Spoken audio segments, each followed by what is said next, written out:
Hello. Oh, what is this here? The microphone. Okay, here, microphone, testing microphone. All right, and everything looks good. And YouTube is complaining about audio, but audio looks fine on my end. Can you hear me?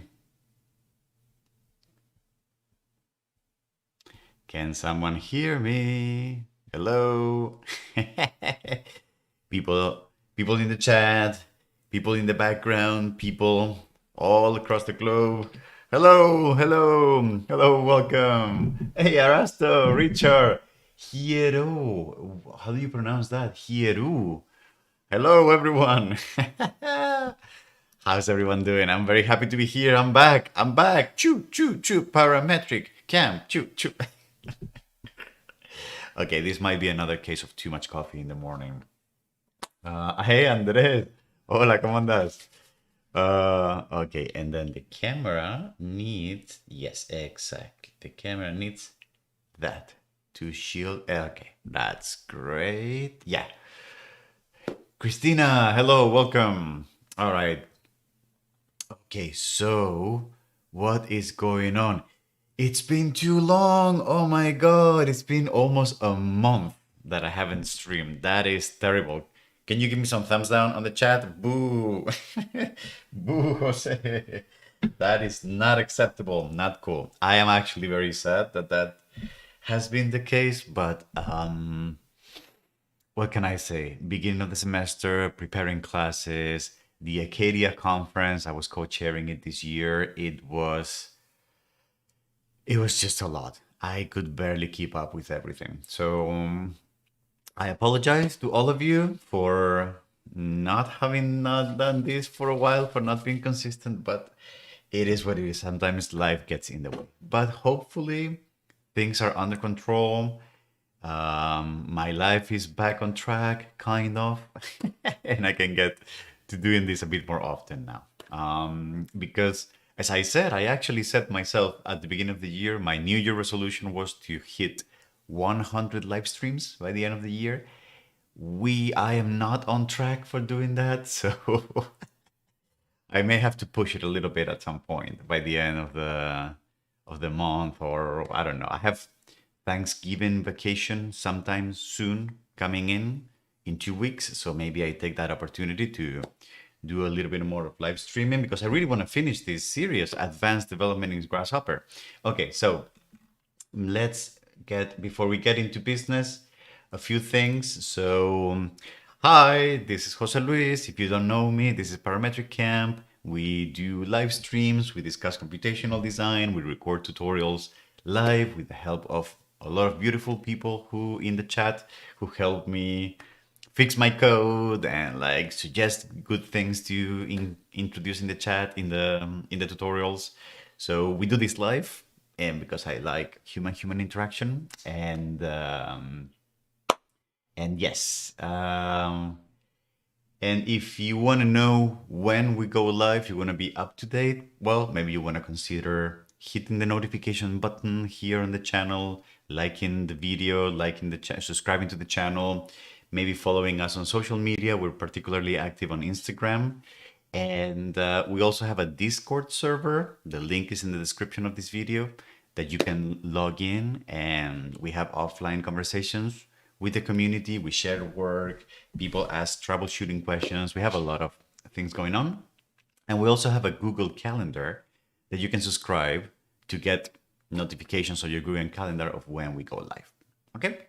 If you were new to this channel. Now, I have a couple things that I wanted to share. First of all, last week, what is this? What am I doing?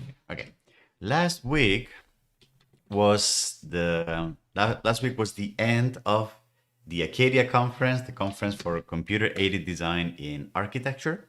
So it was really awesome, not because I was organizing it, but because I thought it was very interesting. Panel discussions, paper presentations, people in the field of computational design doing research and trying to push the field in a critical way. So if it was free registration for students this year, so if you had the chance of attending, then good for you. If you didn't, you can still register until the end of the month, I believe, and then you will get access to the recordings that will be made public at some point by the end of the.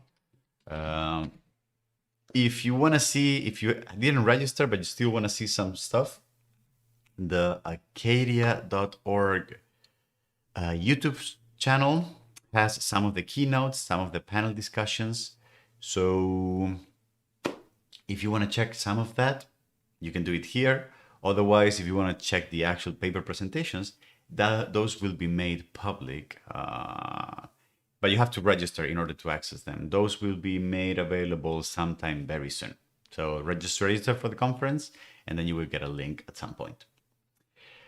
Now, what else? Yes, so I am, as you know, whoever doesn't know, I teach this class called Introduction to Computational Design at the Harvard Graduate School of Design. And we have guest lectures throughout the semester. We have had in the past, this semester already, we've had Andrew Human and Gabriela Rossi, two very interesting lectures about augmenting architecture with computational workflows and doing fabrication, specifically robotic fabrication, aided by machine learning. I thought these were were very cool, but especially this afternoon, so at 5:30 p.m. ET my time, so that's in roughly, what's that going to be? In 7.5 hours from now, Benas Farahi is going to give the last guest lecture in the semester.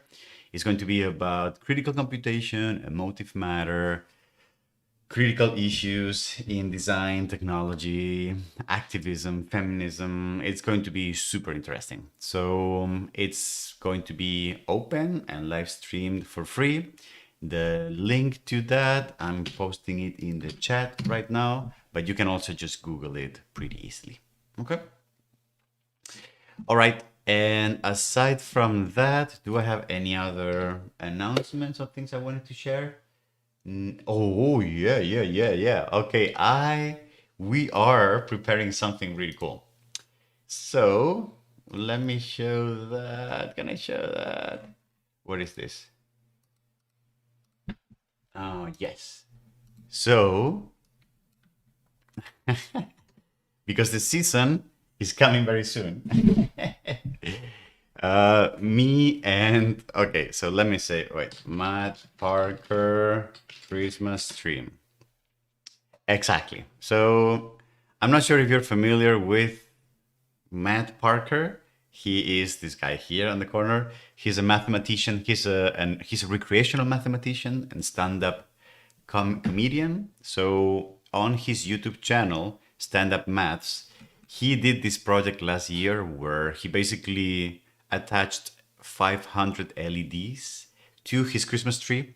Each one of the LEDs was individually addressable. And then he did this super interesting routine to calibrate where each one of those LEDs was in 3D space so that he could automatically capture the XYZ location of all the LEDs and then create programs that illuminated the tree based on that XYZ location.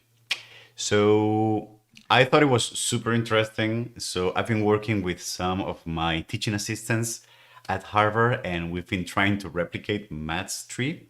And we got some mild success. So we do have a tree with the LED lights and some calibration. It's not perfect. We're working on it, but it's working. And something that we did, because this is also part of one of the assignments in my class, is that we wrote a bunch of custom C# script components to load the coordinates of those points and to create custom animations for the tree that we were simulating in Grasshopper. Okay, so what that means is that we have a file with like a simulation and rendering, etc., for animating lights on the tree. And what you can see here is like a super simple animation where you have like basically a plane of white light that is moving upwards along the tree. Okay, just as simple as that. So what I would like to do in some live streams very soon is I would actually like to make this. I would like to recreate this as an exercise on here on the chat and here on the channel, and make some videos about that.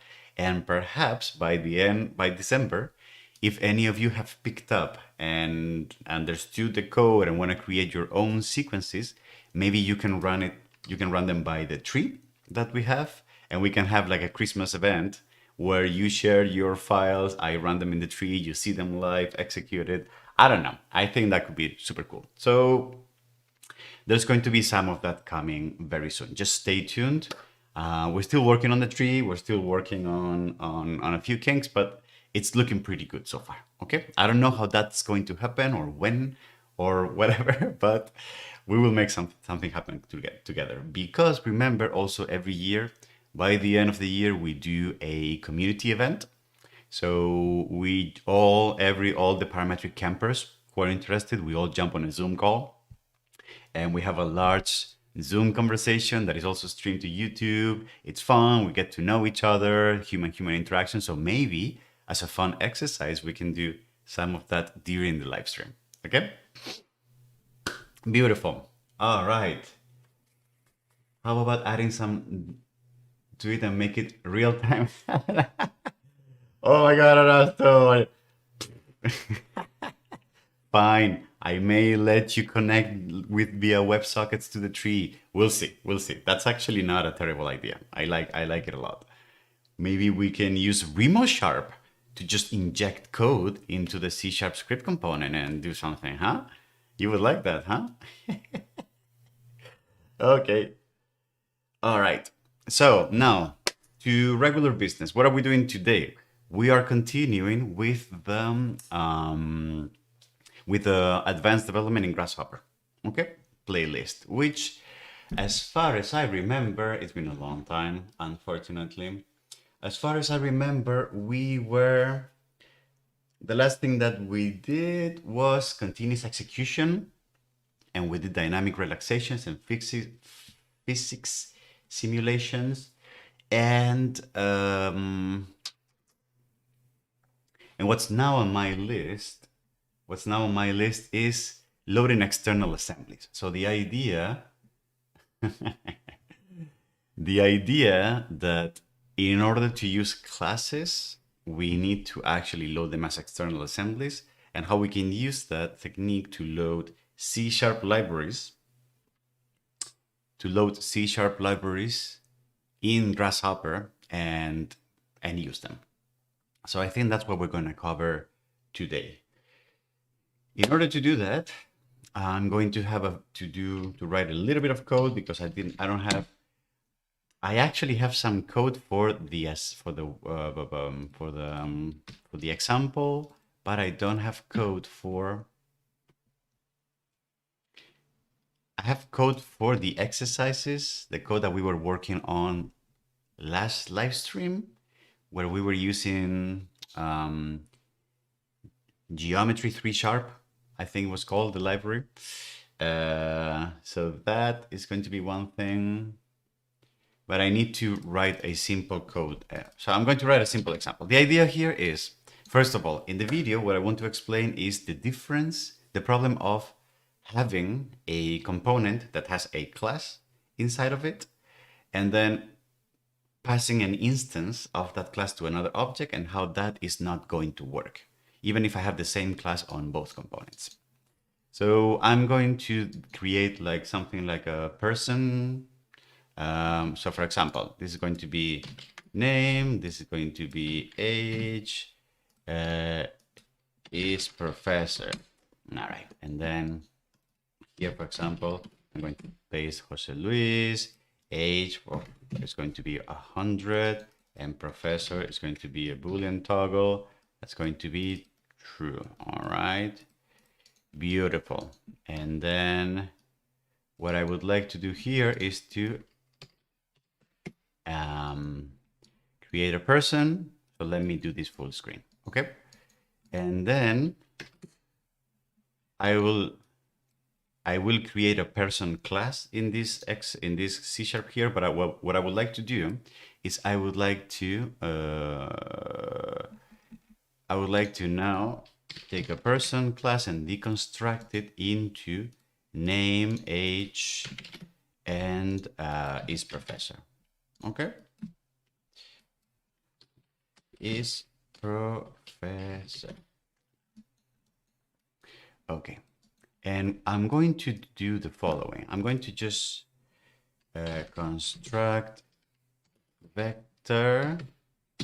I'm going to construct a vector here, and I'm going to just because I want to show the idea of constructing and deconstructing entities.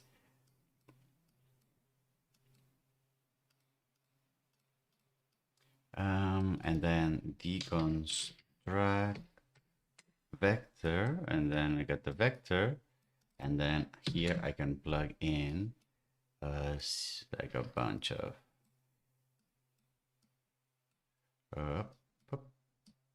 and whatever. And so that's going to be here.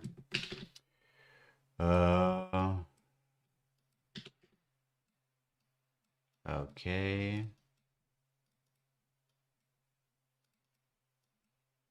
Yeah, there you go.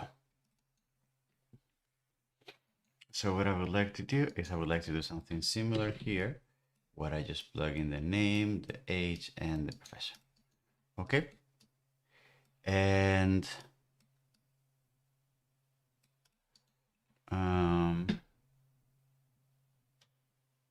maybe should I write this in C# actually?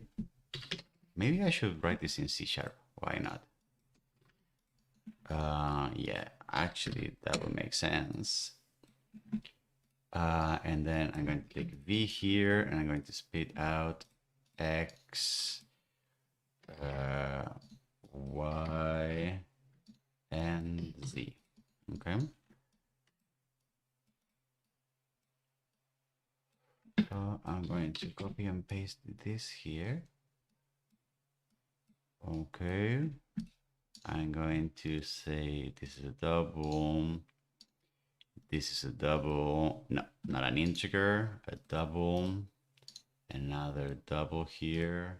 And then output is whatever it is. And V, I want to X, Y, and Z. So this is going to be one thing. This is going to be another thing. And this is going to be another thing. Okay, and then here, what I can just do is I can say, well, vector 3D, V is going to be equal to a new vector 3D, X, Y, and Z, and then V is that, for example. And I'm going to just algorithm outputs. Whoop. Output, so that's one thing, so that's great. And then here I type hint this to be vector 3D, and here I can say x equals v dot x, y equals v dot y, z equals v dot z. Okay, and these are the outputs.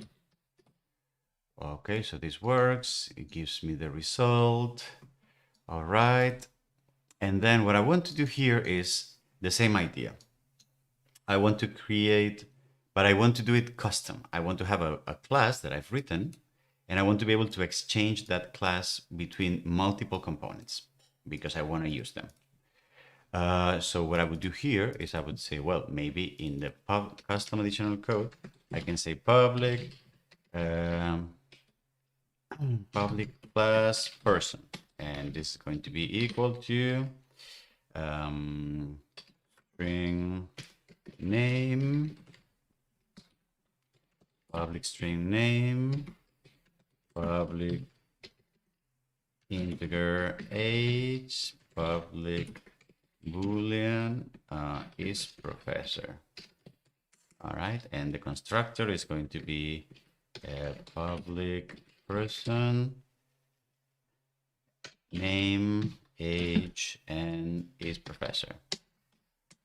And then this name is going to be N, this age is going to be A, and then this IP, this is professor, is going to be IP. Okay, and this has to be string, integer, and boolean. I'm going to add a public override to string here, and that's going to be, for example, return this dot name plus age, and then this dot age, and then is professor, and then this dot is professor. Okay, so if I have that now, okay, I can get this here, and then I can copy and paste. All right, I'm just going to keep it here, and then that's where I'm going to pick up the exercise. Okay, I think I'm going to pick up from there. All right, am I correct here? Learning. Okay.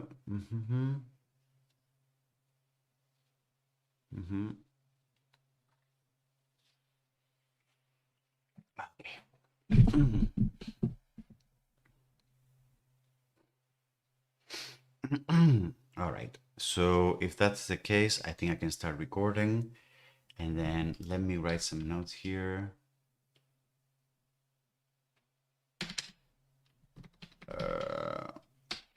Here, so today is 10th. Today is the 10th, right? Yep. All right. So are we ready to start? How's everyone doing? And I'm going to shut down my email because I'm receiving. Oh God.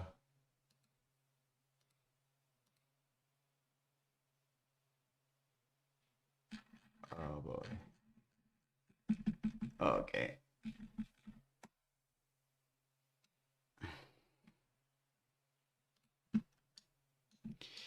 Okay.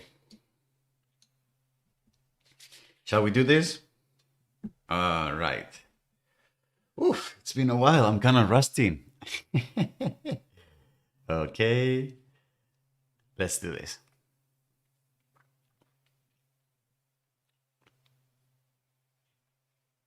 And I'm going to save this somewhere, which is probably going to be,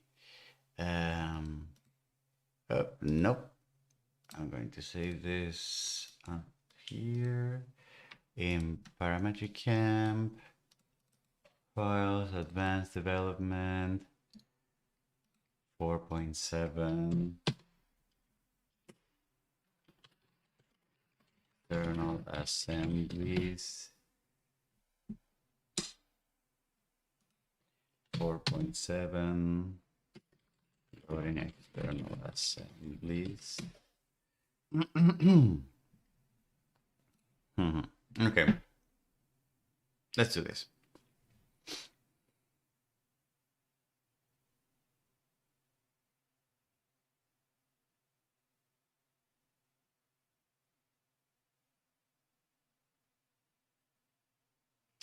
Hi, this is Jose Luis here at Parametric Camp, and welcome to another video in our series Advanced Development in Grasshopper. You may see that my beard is a little longer and I have more hair than in the previous video. There's been a time gap in between the recording of this video and the previous ones. I hope you don't mind. So, well, excuse me. What are we taking a look today? Today, this video is about loading external assemblies. And the idea is that In Grasshopper, just like in any other place where you can write code, the idea is that very often we rely on using custom classes and custom objects for the sake of transferring data between different entities and as ways of encapsulating data in objects that represent some kind of notion.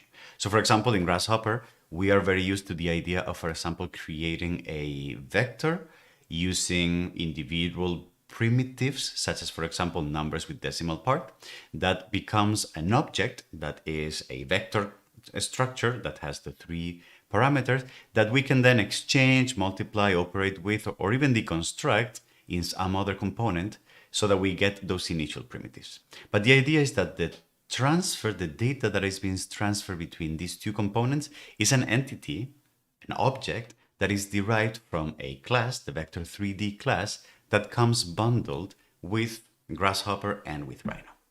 A very clear illustration of that is if we were to replicate that same logic here, we would basically create a C# script component that takes 3 inputs, construct in Rhino Common to create an object, to create an instance of a vector, which we output on this component. And then this second component here, which is going to deconstruct that vector, takes in as an input, you can see that it takes in a vector3D object. And then once I double click, you can see that we have that object as a class here. And the outputs, we can just take the X, Y, and Z properties of this vector and output them. Okay? So this idea that we can use custom classes or custom structures to exchange complex data types between components and operate with them, it's the basic building blocks of object-oriented programming. It's a super common technique. It's the most common paradigm in modern computer programming languages, and you're gonna see it everywhere, basically. Now, we can use vector3D because it's part of the bundle, the Grasshopper plus Rhino framework that we're working with. And if you were working in Unity or in some other environment, you would have similar access to similar geometric entities. But what about if you want to supersede this and you're actually writing your own super empowered classes that represent some kind of notion that you're working with and that encapsulates a lot of data inside of it? What if you were doing that yourself, but you wanted to operate with your data in a similar way that we have here? You would want to exchange between components these custom classes, these custom objects that you are creating yourself. So we're going to see an example of that here today, which is going to be, for example, let me say that for some reason I am working with a class that I'm going to name a person. And the idea is that this person is made out of a bunch of particular properties, like for example, the name, the age, and whether if this person is a professor or not. Okay? In Grasshopper, in C#, what we can do is we can write custom C# script components that here on the additional custom code, we can write our own classes. So we can create a new class that is a person that has the 3 fields, name, age, and professor. We can have a constructor that takes that data and saves it in this class. And then we can have a string method, an override, to just create a more human readable form of this object. Correct? Now, if I were to do this and I wanted to create a person object that was output by this component, the first thing that I need to do is I need to go here. I need to make sure that the inputs name, age, and professor have the correct types. In this case, string, integer, and Boolean. And then here, now that the types are correct, what I can do is, like we've been doing in all my previous videos, we write the algorithm. So for example, I'm going to define a person variable that is going to be called P, and it's going to be a new person with the value of name, age, and is professor. So that is the data that is coming in from the component. At this point, I can create this variable of the type person because I am defining what a person class is in my C# script component. All right. Now, what I can do is I can just output that over. So I can say person is going to be equal to this new variable that I just created. And if I run this code, what I get is this thing that is the person is Jose Luis, the age is 100, and whether if it's professor, it's true or false, and more or less age. So this is faithfully representing what the professor is. Correct? Now, the idea is that I want to bring this, let's say that I want to operate with persons and I could like mingle persons together, multiply them together. I don't know. This is just a theoretical example, okay? But let's say that I wanted to mimic this behavior. So I wanted to now have another component that takes an object of the person class and then is able to deconstruct it into its primitive parameters, so the name, age, and whether if it's a professor. The first problem that I encounter is that, remember how for C# script components, we need to right click and we need to make sure that the type of the input is the correct type so that we can operate properly with that object. If that is the case, then the first problem we run into is that if I right click on person and if I go to type hint, you can see that I don't have a type of person anywhere here because Grasshopper only gives me types that come with Rhino common or that are primitives. So that is the first problem that I run into. So what I can do is, just for the sake of, I'm going to cancel the public override here. I'm just going to, what did I do? I'm just going to comment this out, all right? So that what we can see is that the type that is coming from here is something that C# stringifies into script instance plus person. All right, I'm not sure what that is. I will explain in a second. But the solution to that is that because we don't have an explicit type available to us, what we're going to do is we're going to choose the most generic type that's going to be system object, which is the type that all objects in C# inherit from. So the parent object is going to be always be system object. If I do that, then if I double click here, you can see that person is now this generic type. But what I can do now is I can say, well, inside of my Grasshopper script component, what I can do is I can cast this object that is generic into something that is customized, which is the type person. So what I could do is I could say, I'm going to say that the variable p of the type person has to be the input that is coming in cast to the class person. All right. So this is called casting, is when you translate objects from one type to another. I have a video on our Learning C# series where you can learn more about this, and it should be popping on a link over there, or there should be a card somewhere, or there should be a description, a link in the description. Okay. If I do this, this should work, but it will not, because what happens is that my component is complaining because the type or namespace person could not be found. It's just not accessible here. Why is that the case? Well, it turns out that this component, this one here, the one on the right, has no idea of what a person class is, because the person class has been defined in the other component, and because just like many other things, classes, when you define them inside of a component, they get scoped inside of that component, and they're not available to other components that are not inside of the same scope. So a solution to this could be, okay, well, I'm just going to copy all this code, all right? I'm going to paste it here, and now I have the same person class. I have the same person class in both places, okay? If I do that, that is going to solve some problems, but it's also not going to give me the solution, which is, and then the error that I get is actually really strange. It says, cannot cast from person A to person B. Type A originates from this signature in the context load form. And if we look at the full error message, it's like a full, but type B originates in some other form and they're not compatible, etc., etc. What is going on here? Well, it turns out that what I just did, as logical as it might seem, it's actually not possible to do. It's not possible because the person class here on component A and the other person class in component B, even though they are both identical, they have the exact same text, they have the exact same properties, the code is identical to the letter. Even though that's the case, because of the nature of how Grasshopper works, because each component, each C# component is compiled internally in the background and it becomes its own thing.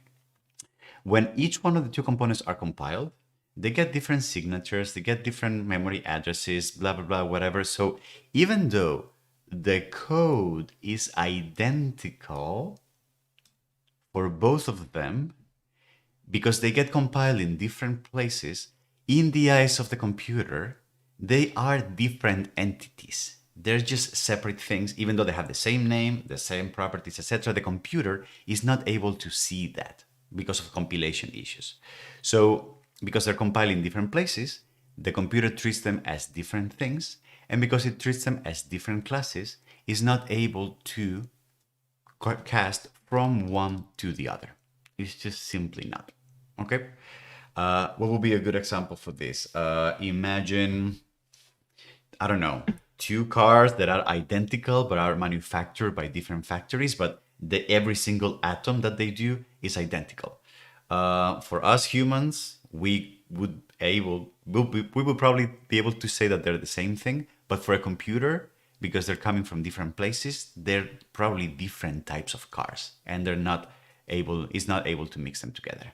That was not a great metaphor, but you get the point. What I'm trying to get here. Okay, so this is unfortunate because as a pro computational designer, you probably want to start working on libraries of classes and collections of objects that can encapsulate a lot of your really cool functionality that you're working on. And you may want to be able to exchange that information between different components. You may even create your own plugins that are running on classes and methods and functions that are customized by yourself. So what is the solution that we can do then here? Well, it turns out that in the case of Grasshopper, different platforms treat this problem differently. In the case of Grasshopper, this approach, copy pasting the same class in the two components, just doesn't work. There's literally no good way around it except for very complicated marshalling operations. It's just not good. So the actual good way of doing this is to take that code, extract all the goodness of your classes, etc., that you are customizing, creating an independent assembly, one that gets compiled once somewhere outside of Grasshopper, and then loading that assembly into your C# components, and then so that the same assembly is loaded by different instances, and because it's the same assembly with the same signature, all the components can exchange and marshal and cast that information without any problem. So how does that look like? Of course, I'm going to show you an example of that. Let's take a look at that.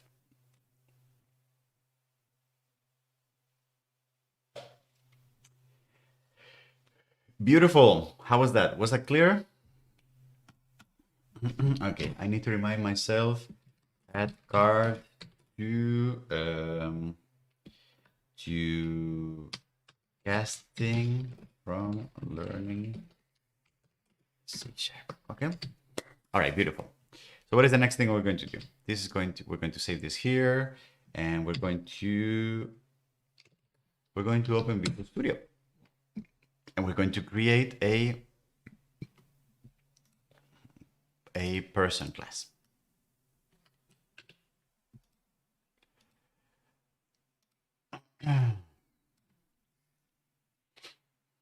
Okay, should I do this live or should I just show up with the project? I'm going to do this real quick, really.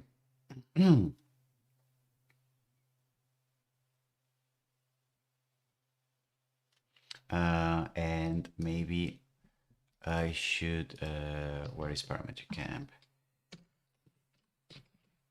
Okay. And then videos, how about vector class? Creating a vector class. Oh, this video has 3,000 views already? That's very nice.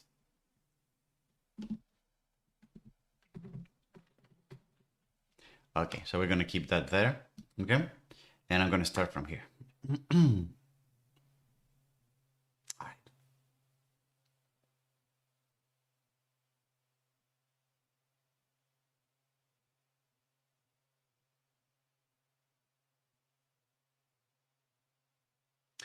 What I'm going to do real quick right now is that I'm going to create a Visual Studio project to create a library that contains a class of the type person, just like we wrote in C Sharp. And I'm going to do it really quick because I actually have a full video here on my other list, on the Learning C Sharp list, calling Creating a Vector Class, where I actually go over the whole process of Visual Studio, creating a library, writing a full class. This is actually it's a really interesting video if you want to learn more about how to create your own libraries that can be reused in different places. So I really recommend you check this video out. A link will be popping also in a card, or it will be in the description of this video. You can find that out. Okay, so I'm going to go real quick. I'm going to create a new project in Visual Studio, not Visual Studio Code. It's going to be a library. It's going to be a class library for the .NET. Where is .NET framework? Okay, I'm class. This is for Windows Forms. Console application. Class library for the .NET framework. Okay, that was very far away. Class library for the .NET framework. I'm going to put this on my desktop, and I'm going to call this person class, for example. Okay, and it's going to be 4.6 because I believe that's a good version to work with Rhino and Grasshopper. And then here, what I'm going to do is I'm going to paste the code that I had in Grasshopper. Okay, so I'm going to save this. I'm going to rename this class. I'm going to call this person. All right, and then this is basically my person. This is a library that contains one class called person with the same properties that I had in C Sharp. Okay, what I'm going to do now is I'm going to build this solution. And as I build that solution, that has created on my desktop. You can see my desktop has the full project person class, the person, and in binaries, in debug, I have this DLL person class that contains that code. Again, all of this I went over in my other video. So if you're interested in learning more, you can check out the other video. All right. So what I'm going to do is I'm going to now go to where I have my Grasshopper file, and I have no idea where that is. Let me look that up. Sorry. So I guess that's going to be here in advanced loading. Exactly. So this is the file that I had for the Grasshopper file that I have with the code that I was showing. Okay. So what I'm going to do is I'm just going to drop this DLL right next to the file, just because having DLLs, having assemblies and Grasshopper files next to each other just makes a lot of things easier. Okay, so I'm going to do that, and then I'm going to close this, and I'm going to go back to my Grasshopper file. Okay, so you can see I'm going to actually copy and paste this somewhere else so that you can see that this is the one that doesn't work. And this is if you look at these files at some point in the future. So what I'm going to do is I'm going to remove from here, I'm going to remove that. I'm going to remove the custom person class, and I'm going to remove it also from here. I'm going to remove it from both places. All right. Now you can see that the two components are complaining because they don't understand what a person is. The code used to be inside, but now what we want to do is we want to load that code from an assembly that is external. So I have compiled the person class in a library, and I want to load it here. The way I'm going to do this is by right-clicking here, and you can see that C# script components have this section called Manage Assemblies. If I do that, what you can see is that it has this kind of environment where you can reference external assemblies that contain C# code. So what I'm going to do is I'm going to add here, and I am prompt already to the folder. You can see that person class shows up. Again, this is because I copy pasted the DLL right onto next to where my Grasshopper file was. And if I do this and I reference it, okay, you can see that now if I manage, you can see that person class is available on my C# script component. However, the code is still telling me that the namespace or person could not be found. Why is that? I just loaded it. Well, it turns out that loading an assembly and referencing the assembly are two different processes. So this integrated development environment, this window here, has access to the person class because it loaded the file, but it's not using it. And because it's not using it, then this code is not working. The way to use that is to expand this area that we have on the top of the C# script component, where we are loading all the external assemblies that this C# script component is using. It's using, as you can see, some default system libraries. Is using the Rhino and the Rhino geometry namespaces, and it's using a few other namespaces that are coming specifically just from Grasshopper. Okay. So the idea is that here, what I can just say is I'm going to use the person class namespace that I defined for my library. And if I run this code now, I believe it should actually work. Yes. So instead of writing using person, I need to refer to the namespace. And the namespace is this thing that shows up here. So if I had a lot of different libraries, a lot of different classes in the same namespace, person, cat, dog, whatever, they would all be loaded by just loading the namespace.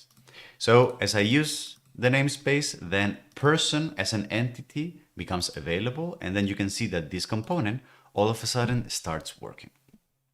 What this component does here is, well, we have the same problem here. So let me first reference the assembly. So I could load it here, but because I loaded it before, I can just use the same one. So I'm just going to go to the recent ones and drop it here. And then now I have the same problem, it's not available anymore. So what I can do here is I can say using person class, for example. And then as I do this, you can see that no errors are found anymore because I can effectively convert from the person object that was coming to my component, which was a generic object. I can convert it to an actual person class because, again, the person that I'm loading from here, it has the same signature that the one that was generated by the other component. And then just as simple as that, I can say outputs. Now name is going to be p.name. What was it? Age is going to be p dot, and you can see how the autocomplete is already giving me all these nice options because it's picking them up from the compiled library. So I get age, and then whether if is professor or not is going to be p dot is professor, and then ta-da! So now if I change the inputs or if I change the professor, I'm not 45, okay? I'm 100 years old. So if I change that data, then this data changed correspondingly because there is a properly flowing connection between the two components with a class that is recognized by the two components because it's coming from the same assembly that I compiled myself externally. All right? Ta-da! So this might seem trivial or a stupid problem to have to deal with, but it's a problem that derives from how C# gets compiled in computers, in operating systems. But it's something that sometimes we have to deal with. However, my invitation to you is to consider that this that we have learned in this video is actually quite helpful and very good practice, because if instead of copy pasting code between different components, which is something that is very difficult to manage, if what you do is, as a general practice, you start abstracting code that you write yourself that contains all your power, all your really cool algorithms, if you extract it into entities that are standalone and can be exchanged between any different software, in this case, if you extract them as a DLL in C# that can be used in Grasshopper, but also in Unity, in VVVV, in any other C# based environment, then your code becomes more reusable, more resilient to changes, less error prone. It's actually a really, really good practice. And this technique is also at the core of how other people use external third party libraries to improve their code and to make it more powerful, or how people create third party code and offers it out to the world for other people to use it. Okay, this is it's like a super common practice, and I, for example, have written a bunch of C# libraries myself that people are using out there in the world. Okay, and I constantly use them for my own practice, that libraries that other people have used and have contributed to the community. It's a really common practice. Okay, so I hope this was useful. And in order to further illustrate this idea, what we're going to do in the next video is that we're going to do a hands-on example where we're going to program a bunch of custom components that do mesh operations like remeshing, reducing the mesh, etc., etc.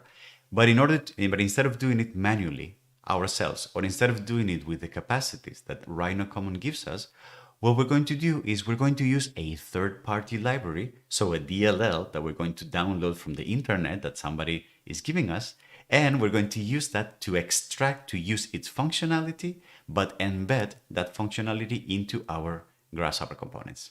This, again, is really the basics of how modern plugins, for example, in Grasshopper are developed.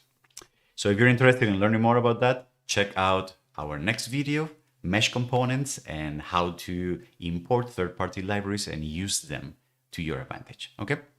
In the meantime, if you thought this video was useful, maybe consider liking the video, maybe subscribing to the channel, and maybe even hitting the notification button to get to know when we publish new videos, we go live, or just leave a comment and say thank you because this was nice, or say that this was a terrible video and why you think so. That's also perfectly fine. Okay. Thank you very much and see you on the next video. Bye bye.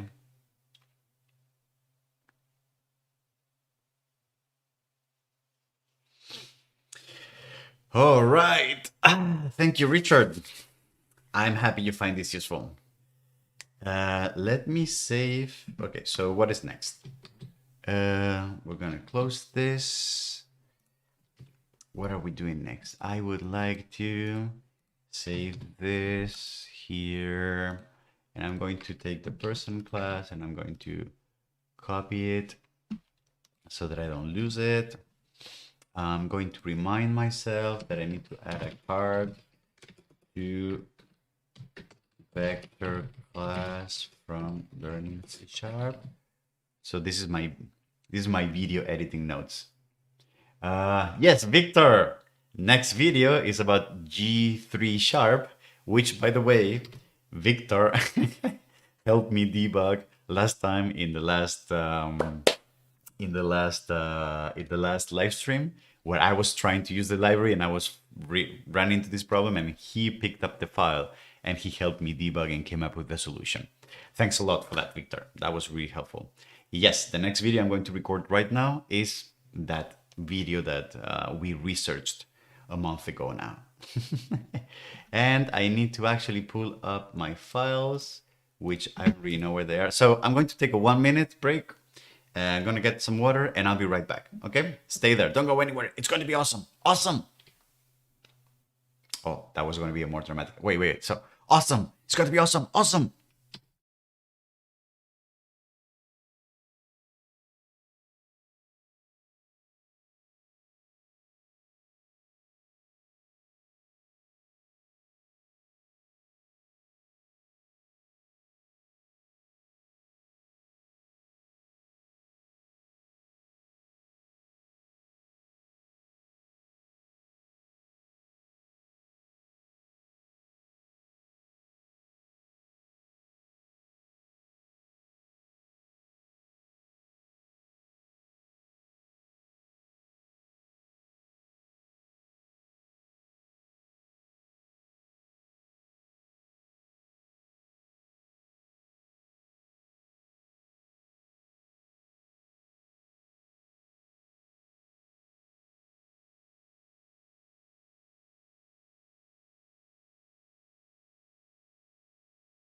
Alrighty.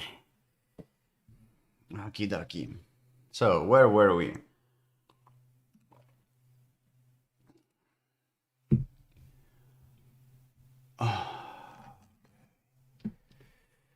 All right, so where were we? Yes, so we were doing third-party assemblies, loading libraries, and we needed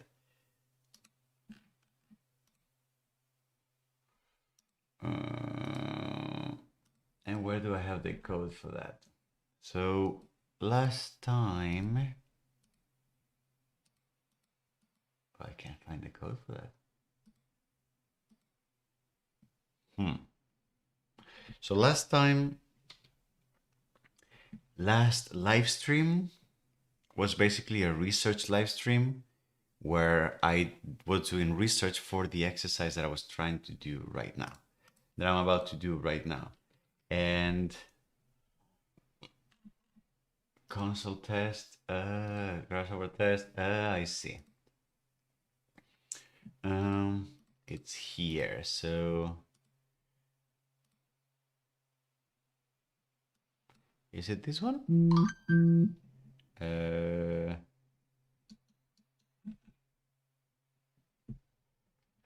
Test fixed, no. What about this one? Oh, that's a lot. Oh, because we need the head. Yes, open file. Yes.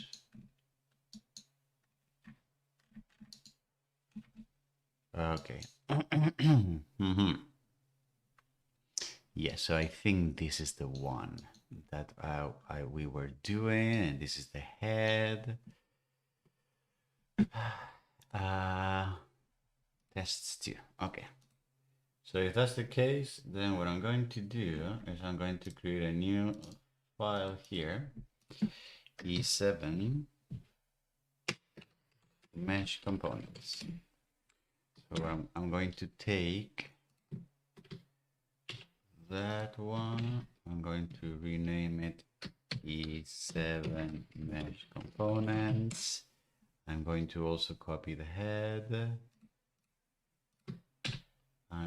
I'm doing this on my side monitor, by the way. Sorry about that. Mesh components. I'm loading the head.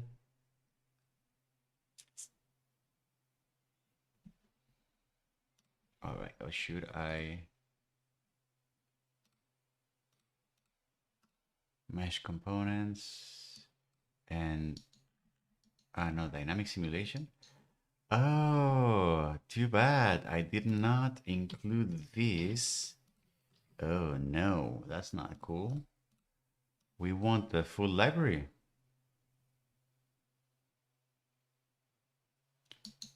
Data components. We want the full library.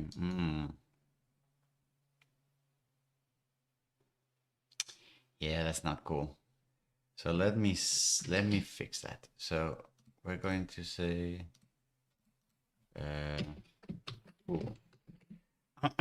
okay. Let me do this real quick, because otherwise my OCD is just not going to let me sleep tonight. So so if I open now this, I got dynamic simulation, and then I'm going to okay. So this is going to be here. This one is going to go here, and this one is going to go here.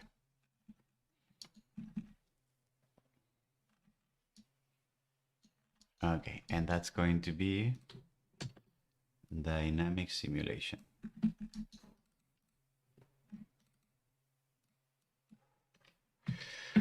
Dynamic simulation dynamic simulation components. Okay, so that's going to be this one. And I'm going to save this. I'm going to close and close and close everything. And then this should be now dynamic simulation components. And that's there. Okay.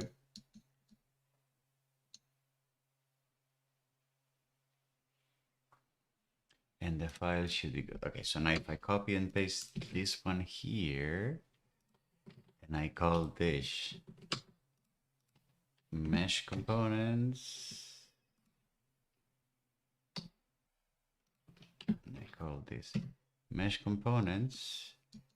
All right, so we should be able to have here mesh components, and then I start working on this. Okay. And we have the head, and what I'm going to do is I'm going to open another Rhino on the side, and that Rhino is going to be my cheat sheet so that I can look at what I did and replicate it.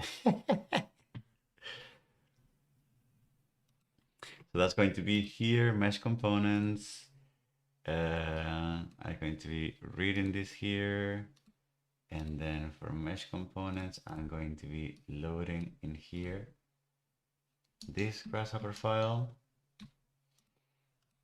Okay, I need the geometry 3. Okay, that's going to be here. And then what am I going to do? Geometry 3 sharp. Gradient space. Releases. From NuGet. So how did I do it? Did I compile it?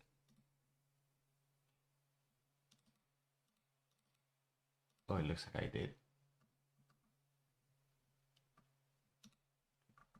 Okay, I compiled it. All right. So should I just do that?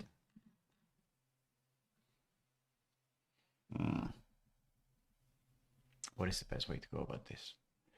For the example, I may want to... I clone and compile, you're right.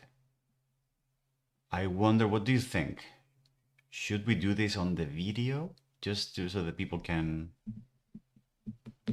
So that people have a sense of...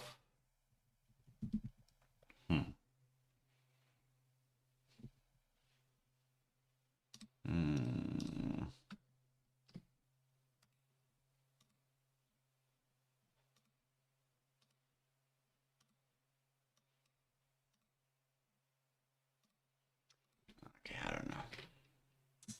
No template. All right, I guess we are going to do it. Yes.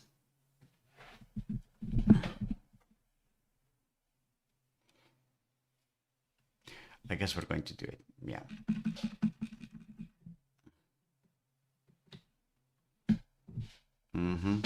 Okay.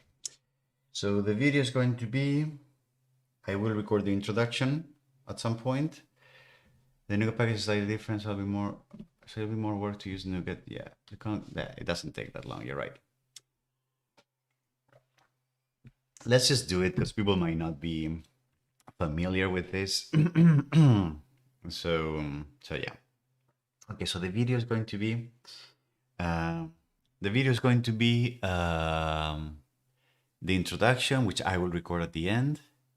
Then it's going to be probably introduction to Geometry 3 Sharp. So I will explain the author, the library, and then I can show the GitHub. I clone the repo. I run it in Visual Studio and compile the thing. And then I take the file. And then I put the file in a folder. And I start doing the Grasshopper work. That sounds about right.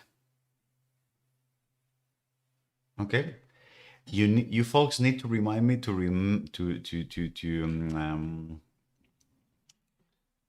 you need to remind me to record the introduction, which I always forget.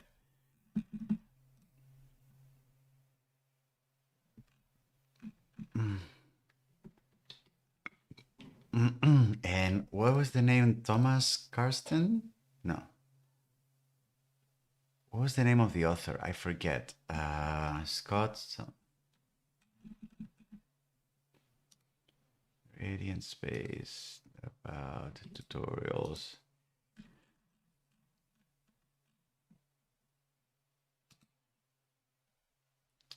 Can someone help me? I used to know the name of the author, but I forget. Karsten?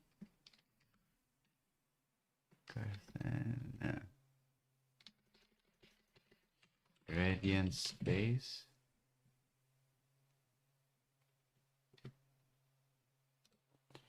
Ryan Schmidt. Okay, that was easy. Okay. Gradient space. Gradient space.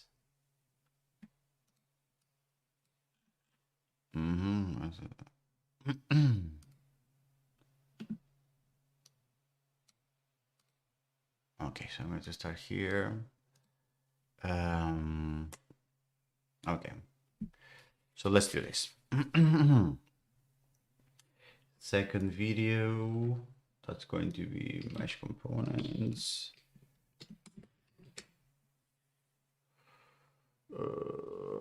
Okay.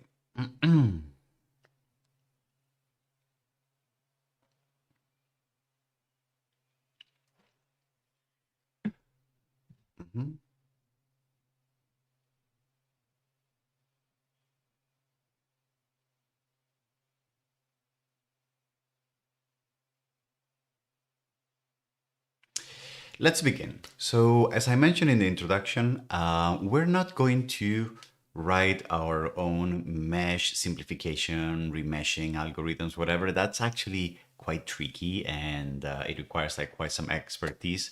So, what we're going to do is we're going to rely on the kindness of other people that have made this work for us and have created libraries of code that they have put out there for free as open source and that we can benefit from. This is fortunately very often the case these days with a lot of people who contribute open source code to the world, and that researchers, academics, or even for commercial purposes sometimes that you can use.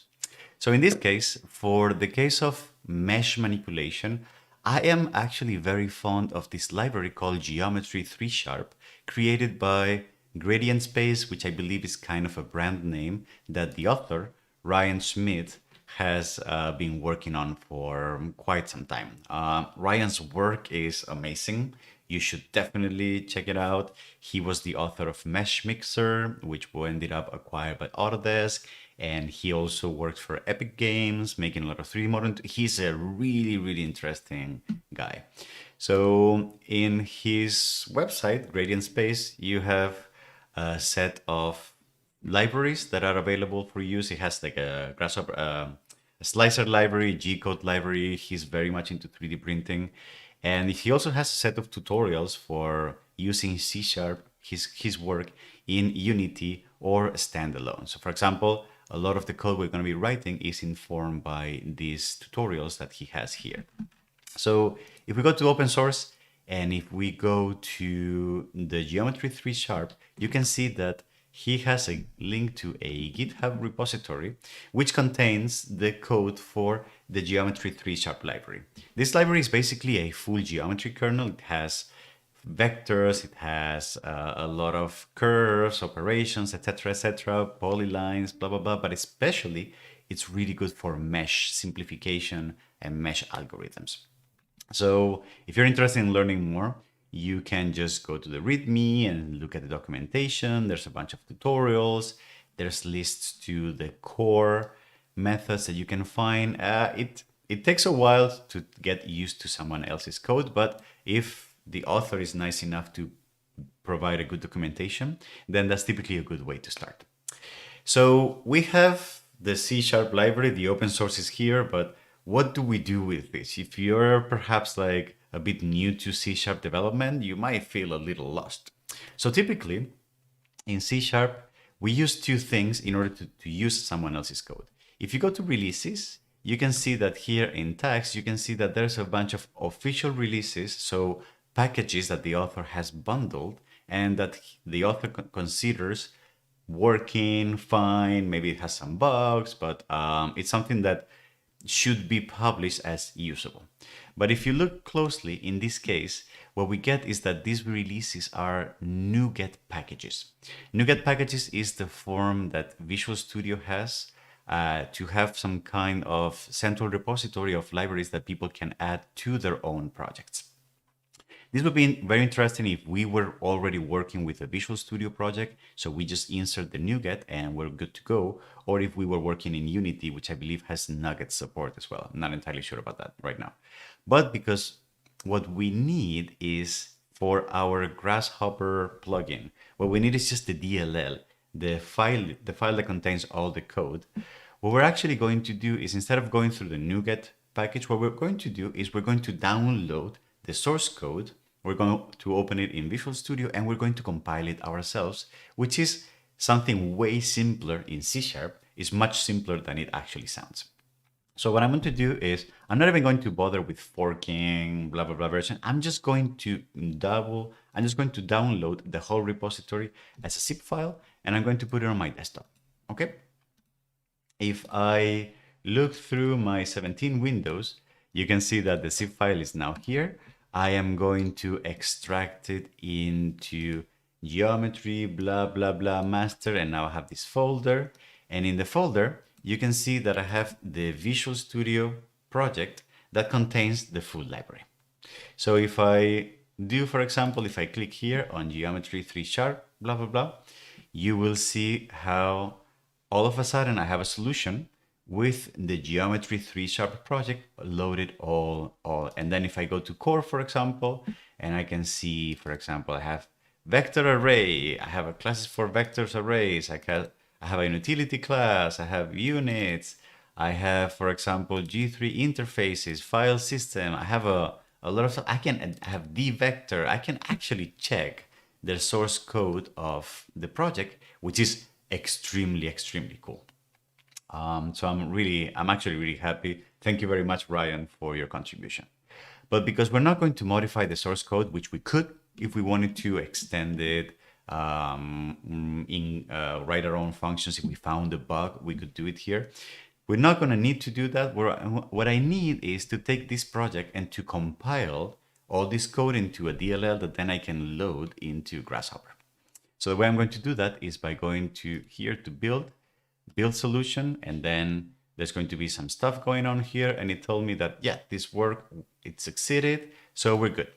And then inside of the project, this folder has popped up called bin, and in bin and in debug, you can see that I have these two files. This is a debug file. We don't really need that. And I have the geometry 3.dll file that contains all the code. All right. So that's going to be the file that I need.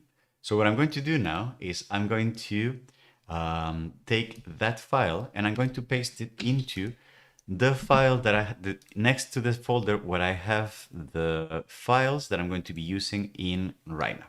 So if you see, I already have all my previous exercises and all of that. We have it here. So this is like the prototype for our plugin, correct?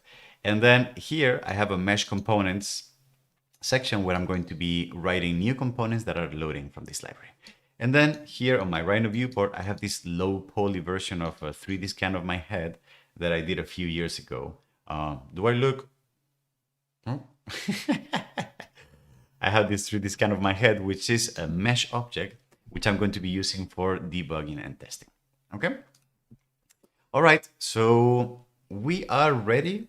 We have Rhino file, Grasshopper file, and we have the compiled file, which is next to our Grasshopper file. So the next step is going to be writing our first component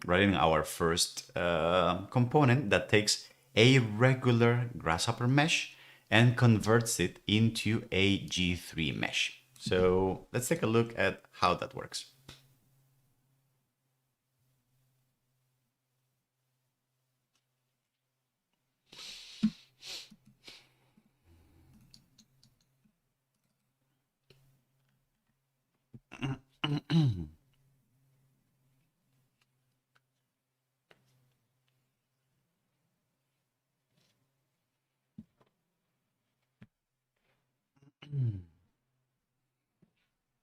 Okay, so how am I going to do this? The first thing we need to do,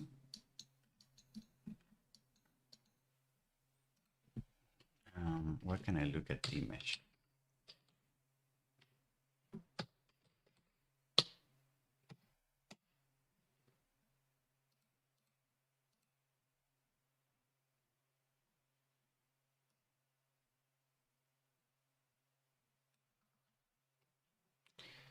Okay, so this one.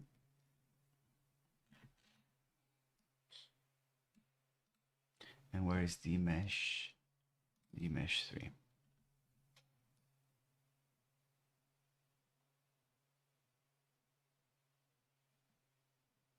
Okay.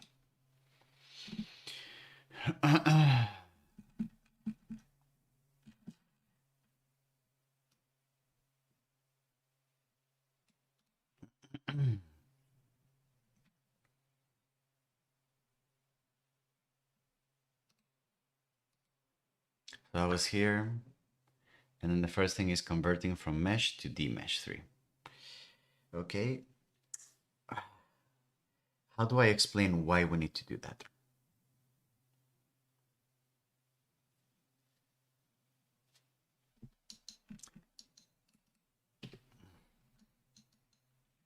How do I explain why we need to do that?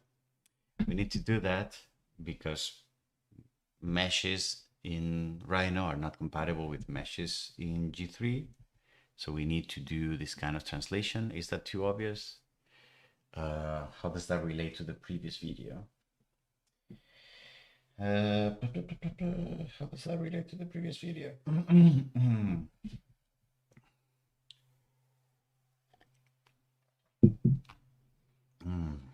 Okay.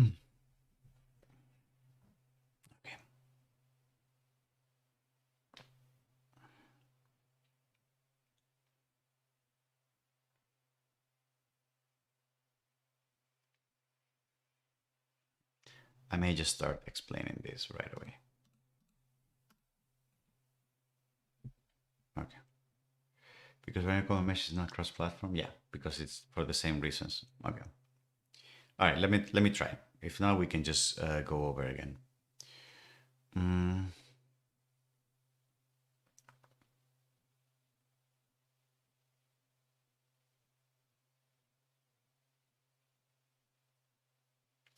The first thing we need to understand is that for the same reasons that I have explained, or even more obvious reasons than what I have explained in my previous video, it turns out that because in Rhino we are working with meshes that have a particular way of a particular internal structure, a particular way they work, those meshes are not going to be compatible with the way the G3 library treats its own meshes. And it turns out that the G3 sharp library has its own mesh structure called the dmesh3. And if we actually look at the documentation, you can see that it's a dynamic index triangle mesh, and it has all this like goodness about why it's great and what elements are linked to each other and the way the internal storage is. It's actually a really interesting read if you are interested in learning more about how different meshes can be about how meshes excuse me can be represented in different ways. And we can actually even look at the code. So if we go to the source code, you can see that inside of mesh, there is the mesh 3 class. And you can see that it's actually quite a code base of almost 2,000 lines of code, more than 2,000 lines of code on how to represent meshes. So it's actually, this is the goodness, this is all the power that we're drawing from bringing this library into Rhino, into our Grasshopper plugin, and all the power that we're gaining. The problem is that because Rhino meshes are different than G3 meshes, there's going to be a process of conversion that we're going to have to do ourselves. So let's first create a component that is going to take any Rhino mesh or Grasshopper mesh and is going to convert it into a dmesh3, the ones that are used, the one that is used by G3, because we will need that to plug those meshes into any other component that we write that makes mesh operations. So how are we going to do that? So I'm going to open the mesh components. I'm going to drop here an empty mesh parameter. I'm going to set this mesh here, okay? And then I'm going to write a C# script component that is going to take any mesh, sorry for shouting, and it's going to take any mesh and it's going to spit out a dmesh3, okay? So then I'm going to plug this in here. I'm going to make sure that this mesh is actually a mesh. So, oh, you can't see it. I'm clicking on mesh. So the input is a fully qualified Grasshopper mesh. And then I'm going to write my code here. First of all, the first thing I need to do is I need to remember to load my assembly. So I'm going to load my geometry 3 library here. I'm going to load that assembly. Okay. And then the next thing that I'm going to do is that I need to load that assembly into my code. I need to do that by namespace. So if I didn't know what the namespace was, I can look at the source code and I can see that the namespace is G3. So that's what I'm going to do. I'm going to say using G3. All right. And then for conversion, what we need to do is we need to take this mesh and we need to convert it into a dmesh3 object. So I have dmesh3, right? Dmesh3 object. So what I could say is I could create a dmesh3 variable. I'm going to call it dmesh, and that could be a direct cast from the mesh that is coming in into the dmesh object. I might feel inclined to do that. This is what we did in the previous video as an example. But if I do this, I'm going to get an error, which is that the computer doesn't really know how to convert from a rhino.geometry mesh, so that is the type of the object that is coming from the input, and the g3.dmesh3, which is the target mesh that we're going to be using in G3. It turns out that because it's not a type that is derived from one another, they're just so different from each other that the computer doesn't really know how to cast one from the other. So that's a little bit of a problem, but fortunately, because meshes are meshes, what we will be able to do in this case is that we will be able to actually do that conversion ourselves. The conversion is going to be just as simple as creating a empty dmesh3 object, and then taking all the vertices from the original mesh and copying it to the dmesh, and then taking all the faces of the original mesh and copying them to the target mesh. We're going to have to write a little bit of an algorithm to make that operation, but it's going to be actually very, very easy. So let me show you how to do that. So I'm going to say, this is my algorithm, all right? And the first thing that I would like to do is I would like to create an empty dmesh. The way to do that is creating an empty dmesh3, and then I open parentheses, and you can see that I get a bunch of options. Do you want normals? Do you want colors, UVs, tree groups? I want everything. So I'm going to say true, true, and true. Also, by the way, when you're working with a new library, you don't really need to know all of this. How would you know? The way to know about all of this is that you have to read the documentation, you have to check some tutorials in order to understand how the author, what kind of methods, what kind of patterns they give you to work with. And I know that I have to do true, true, true, because I actually spent a full live stream researching for this video and trying things out, running into problems. And I would like to very, very strongly credit Victor Lin, who is part of the community, who was on that live stream. He was helping me real time and then took the file and gave it a second check, whatever. And it was super helpful to make this happen. So thanks to you, Victor, who might be watching this video right now. So all of the things that I'm going to be showing, I don't know them off the top of my head. I know them because I've done some research, I've looked through the documentation, and I've tried things out. Okay, so don't freak out if you take a new library and all of a sudden you don't know how to use it. That's actually the norm, not the exception. So I'm going to create an empty dmesh3. All right. And then once I have the empty dmesh3, what I would like to do is I'm going to copy all the vertices from the original mesh to the dmesh one. So copy all vertices. So what I'm going to do is I'm going to write a for loop, and I'm going to say for I equals 0, I is less than the amount of vertices in the original mesh. So mesh.vertices.count, right? And then I++. What I'm going to do is I'm going to go over each one of those vertices. I'm going to copy it, and I'm going to add it to my dmesh. All right. How does that look like? I'm going to create a point3f object called vertex, and that's going to be the vertex that I'm going to take from the list. So from the mesh, from the original mesh, from the vertices list, I'm going to take one at a time. And then what I'm going to do is that to my D mesh, so DM, which is empty right now, I'm going to append. You can see that I have two options, append triangle and append vertex. You probably know that we're going to be using append triangles as well very soon, right? I'm going to append a vertex, and you can see that it asks me for a vector 3D, but that's not going to be a Rhino vector 3D. It's going to be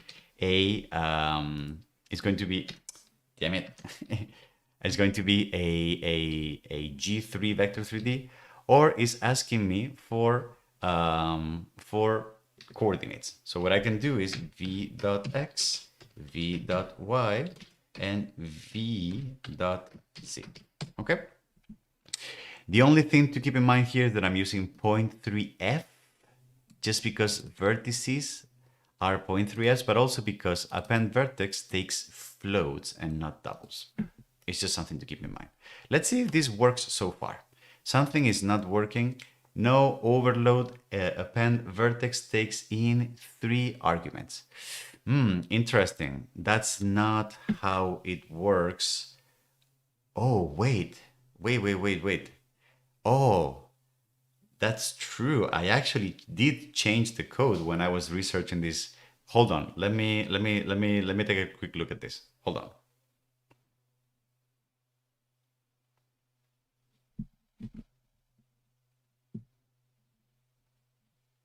Victor, did we change the source code? Because in my example, we have append vertex and we have 3 flows here.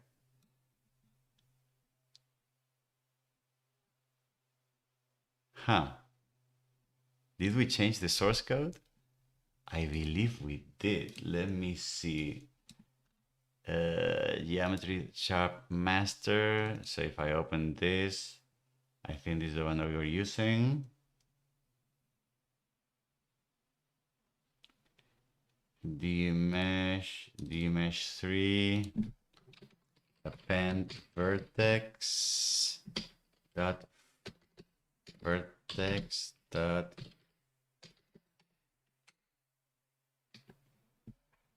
yes, we did.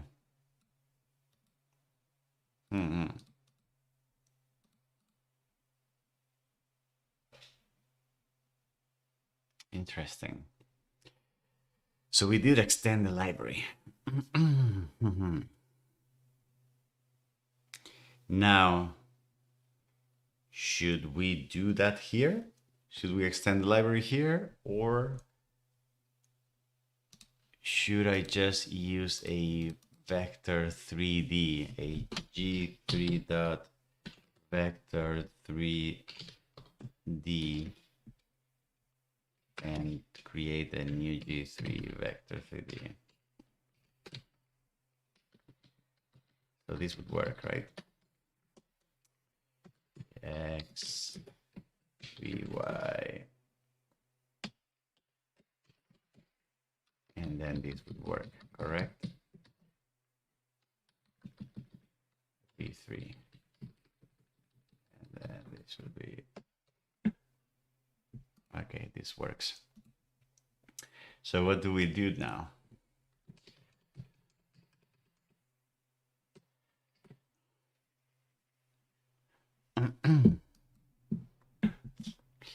What do we do now? Oh no.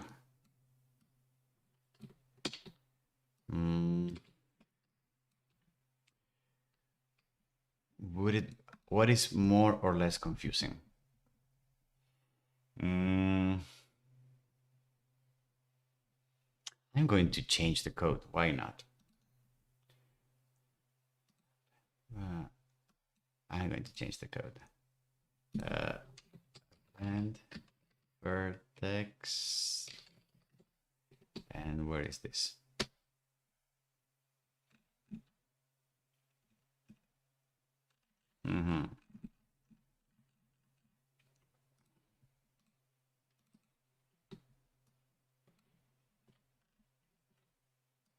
Okay, so let's do it then. Mm-hmm. Mm-hmm. Okay.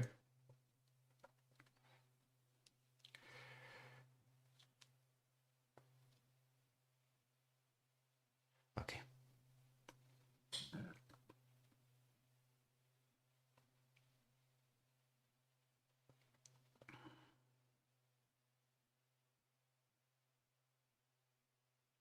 Okay, sorry for the introduction, for the interruption. So it turns out that I had forgotten when I was doing this research, I did actually extend the original library to accept three doubles as an input for append vertex. Because otherwise, if you do dm.append vertex, the four overloads that we have is either a vector 3D, which is not a Rhino vector 3D, it's a G3 vector 3D, or two new vertex infos, or like a mesh and the ID, whatever. And it just feels convenient to have these three inputs, right? The alternative would be if we were to not extend the library, what we would need to do is to say vector 3D v3 is equals to a new vector 3D and then all these parameters here. However, this is not going to work well. Actually, it does work well. It doesn't work well because there is an ambiguous reference. Exactly. So vector 3D now that I have included G3, it turns out that both Rhino and G3 have a class that is called vector 3D. So now the name vector 3D is ambiguous. The computer doesn't know if this is Rhino or if it's G3. So we could solve this here by saying G3 and then G3.vector, blah, blah, blah, and then use this, and now this works fine. But I kind of like the possibility of having three doubles as an input. So why not just do a small modification? Since it's open source, we can extend the library and then just add more methods to ourselves. So I think that's an interesting exercise. So we're going to do it. So I'm going to undo all of this, and I would like to the original library to add a new method append vertex that takes three doubles, just because it's convenient for us. So let's do that. So what I'm going to do is I'm going to go to the original. This is my original Visual Studio project, the source code that I downloaded. I'm going to go to the D3 mesh class, and I'm going to try to find the append vertex method, which is right here. And if I press F12, you can see that I go to where this method is defined. Turns out that we saw before that there's four overloads. So there's append vertex, another append vertex here, and there's probably more on top, append vertex here, and append. You see, this is the vector 3D from G3. Okay, so how about we extend the library here, and we say, I'm going to extend the library with a new overload to accept three doubles.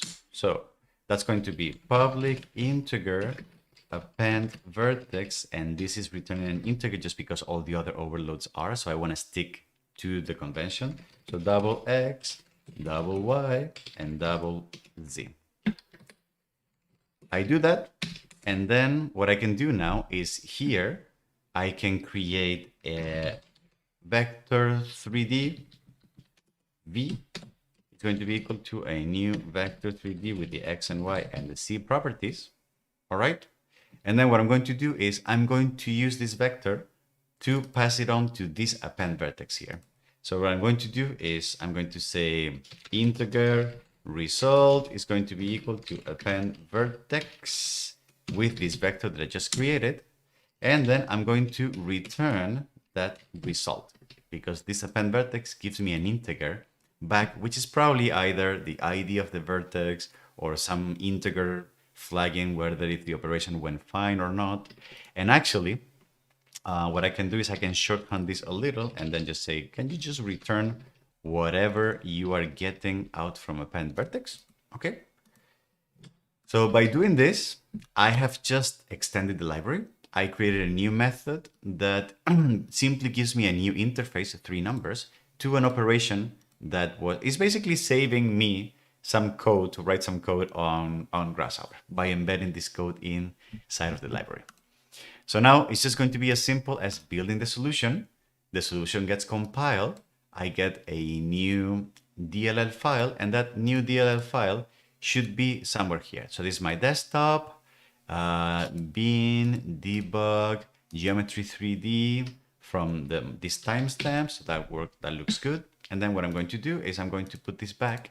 I'm going to overwrite this one. I'm going to delete this one, which I cannot because it's probably being used by Grasshopper. So I'm going to save this. I'm going to shut everything down, shut Rhino down. I'm going to try to delete now, and now it's good. I couldn't delete it before because it was being used by Rhino. So I'm going to place here the new version. All right. And I'm going to start things again. So I'm going to open Rhino. Oopsies. Nope. No. Sorry, I opened the wrong Rhino. No. Okay. So I'm going to open mesh components, and I'm going to open my new file, and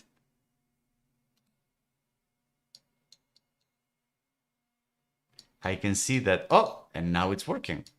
Now it's working because it's picking up the new DLL, and this append vertex actually works now. And if I do dm.append vertex, you can see that I have now 5 overloads. The first one is XYZ, then the vector, then the tune vertex info, and the mesh, and the blah, blah, blah.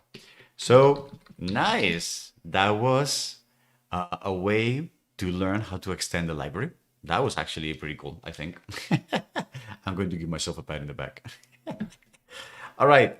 So we had the library we had the component. Sorry. Let me recap. So we had the D-mesh that was empty. We have copied all the vertices from the original one to the target one. Okay. So now what I would like to do is I would like to do something similar where I'm going to copy all the faces. All the faces. And I actually forget if I also extended the library for this, so we may have to do it again. I don't know. For int I equals 0, I'm going to iterate over all the faces. Faces.count, faces.triangle count. We're going to do triangle count because we're only going to copy the vertices that are the faces that are triangles, because D-mesh doesn't take quad faces, but Rhino accepts faces that have 4 vertices. So we're only going to copy the triangle ones. And then I++. And then what we're going to do here is we're going to say, first, let me take the mesh face that is going to be at mesh.faces give me the face that is at position I. All right. And then if that face, actually, I think this code doesn't. So let me try with all of them. I get the face, and then if mf.is triangle, then what we do is we say dm.append triangle, and then this one actually has indices, so I don't need to, and then I can do mf.a, mf.b, and mf.z. Remember that triangles are typically defined by the IDs of the vertices that the triangle is joining. So if the triangle is joining vertices 3, 5, and 7, so that is the order in which you need to plug them. So that's typically integers. All right. Beautiful. And then with this, I think we should be good. Outputs. So that's going to be dmesh3 is going to be equal to this object that we just created, dm. Is that true? I'm going to run this code. It looks like it works. And I got an object of the type g3.dmesh3, which I think it's looking okay to me. All right. Now, one thing that I'm going to do is, because this idea of converting from a, I'm not going to do that. I'm just gonna keep it here, or not. I'm going to do it. Sorry, we're learning tutorials.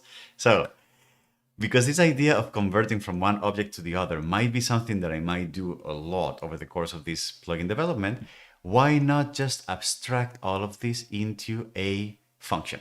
So why not create a function here? I'm going to create a public function that returns a dmesh3 object, and that is going to be called convert mesh. And it's going to take as an input a regular Rhino mesh. Okay? And then what I'm going to do is I'm going to copy all of this here. So inside of the function, given any mesh, I'm going to take that mesh and I'm going to create a new empty mesh, copy all the vertices, copy all the faces, and then return that object. If that is the case, then what's nice about this is that I can delete all of this, and then the main algorithm is just as simple as converting the original mesh into a D3 mesh. All right, the code is a little cleaner, it's more elegant, and then I can also now copy this function and copy it to a different component and then reuse my code. Things are nicer, more encapsulated, etc., etc. All right, beautiful. What are we going to do next? I think the next thing that we're going to do now is we're going to do a little bit of deconstruction, and then we're going to write a component that takes a dmesh3 and prints out some properties. So the amount of faces, the amount of triangles, etc. Just some information. Okay, let's take a look at that.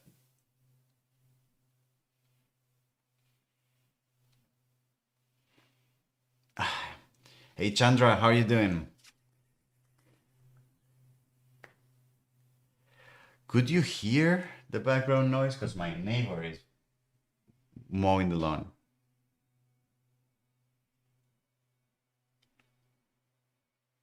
That's very nice. All right.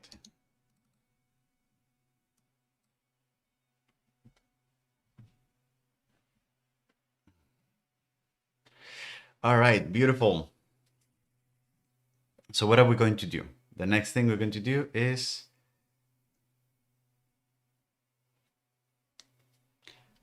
let me just do this.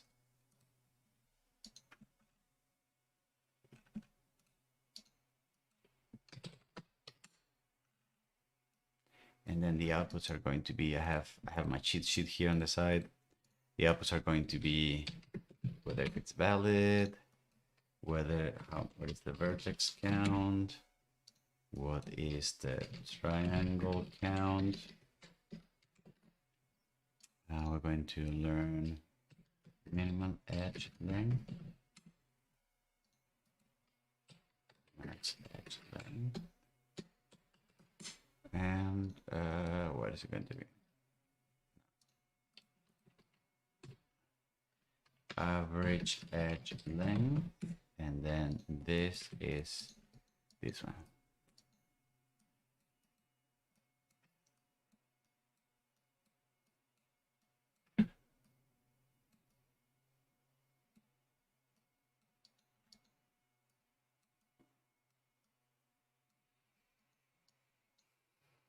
Okay.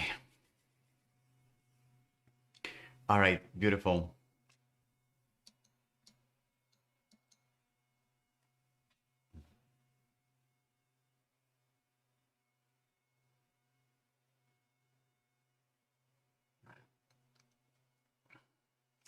I've gone ahead and created this C# script component that is taking in a dmesh3, and that is going to output a bunch of properties that we can learn from dmesh3 objects. This is going to be super interesting. So the first thing we're going to do is I need to type this input. So remember, I need to right click here and say that the type has to be of some kind, but we have the problem we discussed in the previous video. We don't have dmesh3 here because it's not part of the Rhino common or the Grasshopper framework. So we're going to have to rely on conversions. So I'm going to choose here the system object just because it's the root of that all objects inherit from. And then I'm going to double click here and start doing some. So first of all, I'm going to write my algorithm here. And the first thing that I would like to do is I would like to take this generic object and cast it into a dmesh3 object. So how are we going to do this? Well, because it's coming from a dmesh3, we already know that this data is correct. So the only thing that we need to do is we just need to cast it so that it's properly typed here in our algorithm. The way we're going to do this is by saying dmesh3 dm is going to be whatever is coming in from the component, which I'm going to cast to an object of the type dmesh3. However, this is not going to change to work because I have forgotten to reference the assembly and all the things that I should have done. So I'm going to right click here, manage assemblies. I'm going to drop here my geometry tree library that I have it here under recent, so I don't even need to look for it in on my system. And I need to remember to say here using G3. All right. And as soon as I do that, then this works. And then this algorithm, this is already picking it up. All right. So what is next? Well, the next thing that I would like to do is I would like to do some queries here. So what I would like to do is I would like to say, well, first of all, the output is valid. It's probably something that I can read from that mesh in itself. So I'm going to make this a little bigger. So if I have my dmesh and I type dot, you should be able to see. I don't know why we're not seeing this, but you should be able to see like a list of all the different properties that I can read from the object. All right. So if you check the documentation, it turns out that there's this function called check validity, which given it takes a false and it takes a fail mode, return only. And if this works, yes. So I'm not sure, I'm not free.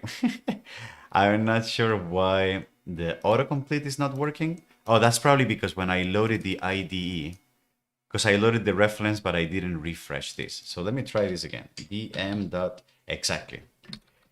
The autocomplete was not working because I loaded the assembly and I loaded this, but when this script editor opened, it didn't load the assembly, so I didn't have it in memory. So I can now say, you can see that I can do check validity, and then I can allow non-manifold vertices, so I don't want to allow that, and I want the fail mode, if it's not valid, to tell me that it's not valid. I don't want to throw an error. I don't want to use any debug assistant.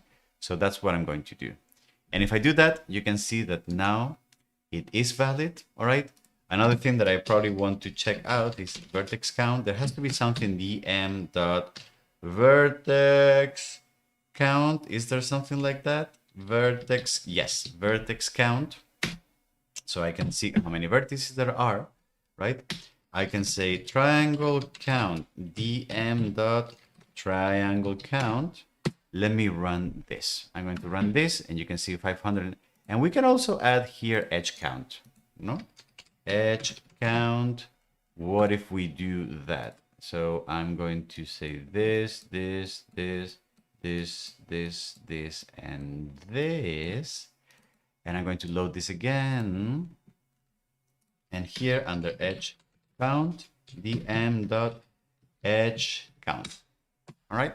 And this tells me that this mesh has 1500 edges, which is kind of cool. All right. Now, what about edge length, the average, etc., etc.? Well, it turns out that DM, the meshes, they have this thing called the edge. No, sorry, I'm running too fast. Turns out that the G3 library has a method that can give me statistics about a particular mesh. And it does so because those statistics are not... So the way this works is that I can say mesh queries. This is a class that lives inside of G3. Mesh queries dot edge length stats. This is a function that takes in a particular mesh. So that's going to be dm. And it returns as outputs, it returns computation statistics about the different lengths of the edges. Why is this like this? Why not just dm dot minimum edge, maximum edge, etc.? Well, that's probably because the designer of this library thought that perhaps performing those computations was expensive and that it would only be worth if the user actually needs to know them. But embedding them by default in a mesh was probably too much of an overhead. So they probably thought, well, people who want to know the length, the average length of the edges, is probably going to be like a not a very popular thing. So why waste resources and memory on that? So if people want to know that, they should just ask for that information right away. So explicitly. So you can see that in order to get that information, we have out parameters. So I'm going to have to define a priori minimum length, average length, and maximum length. And then here, I'm going to say out minimum length, out average length. I think the order is not correct. It's maximum length and then out average length. Okay. And with that, I might be able to say minimum edge length. I'm very sloppy with the typing today. Minimum length, and then let's see if this works. Yes, the minimum length for my mesh is 0.06 units, whatever that is. So I'm going to copy paste this and say average length, and then maximum length, and then that's going to be average length, and then maximum length. I do this, I press this, and you can see that I have some additional stats related to my mesh. Okay, beautiful. What's to remember about this? I had to load my assembly so that both components had access to the same dmesh3 structure, and I had to remember to cast this structure, to cast this object, this generic object, to a dmesh3 so that I could access its properties. All right. Beautiful. So now I have a way of constructing dmesh3s and have a way of retrieving information for them. So I think it's right. We're right there. It's the right time to now start using all the powerful goodies in the library to start doing things such as remeshing, vertex reduction, and all the cool stuff, all the cool mesh manipulation stuff. Let's take a look at that.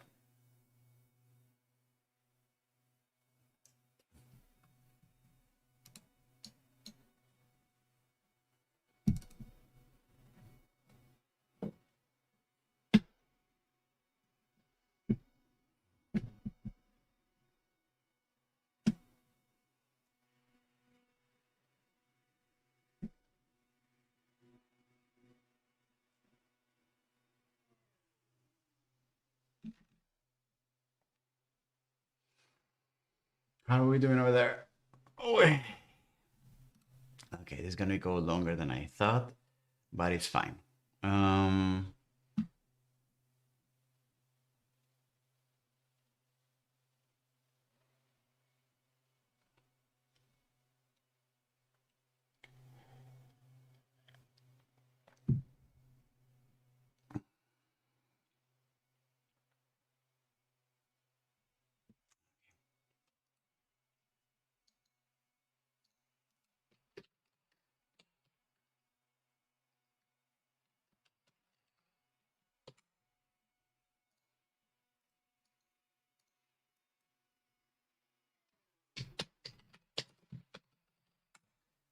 Okay, the image 3 analysis.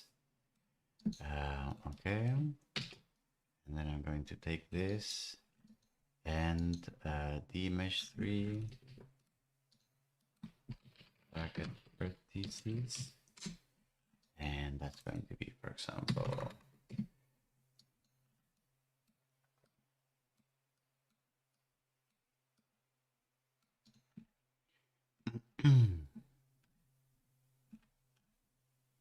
and that's going to be, I'm going to delete all of this, and then it's going to be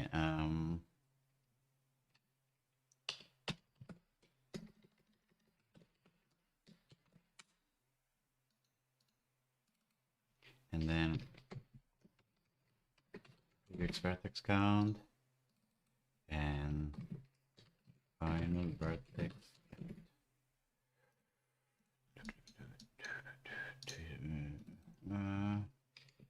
is going to be reduce vertices.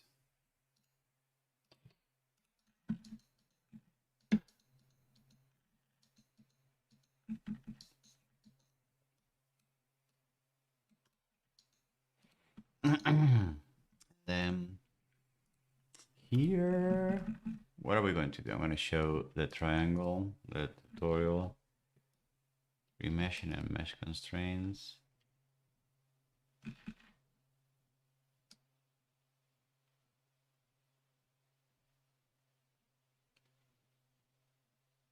Is this where I learned this from? I forget. Mesh simplification with, okay. I think it was this one.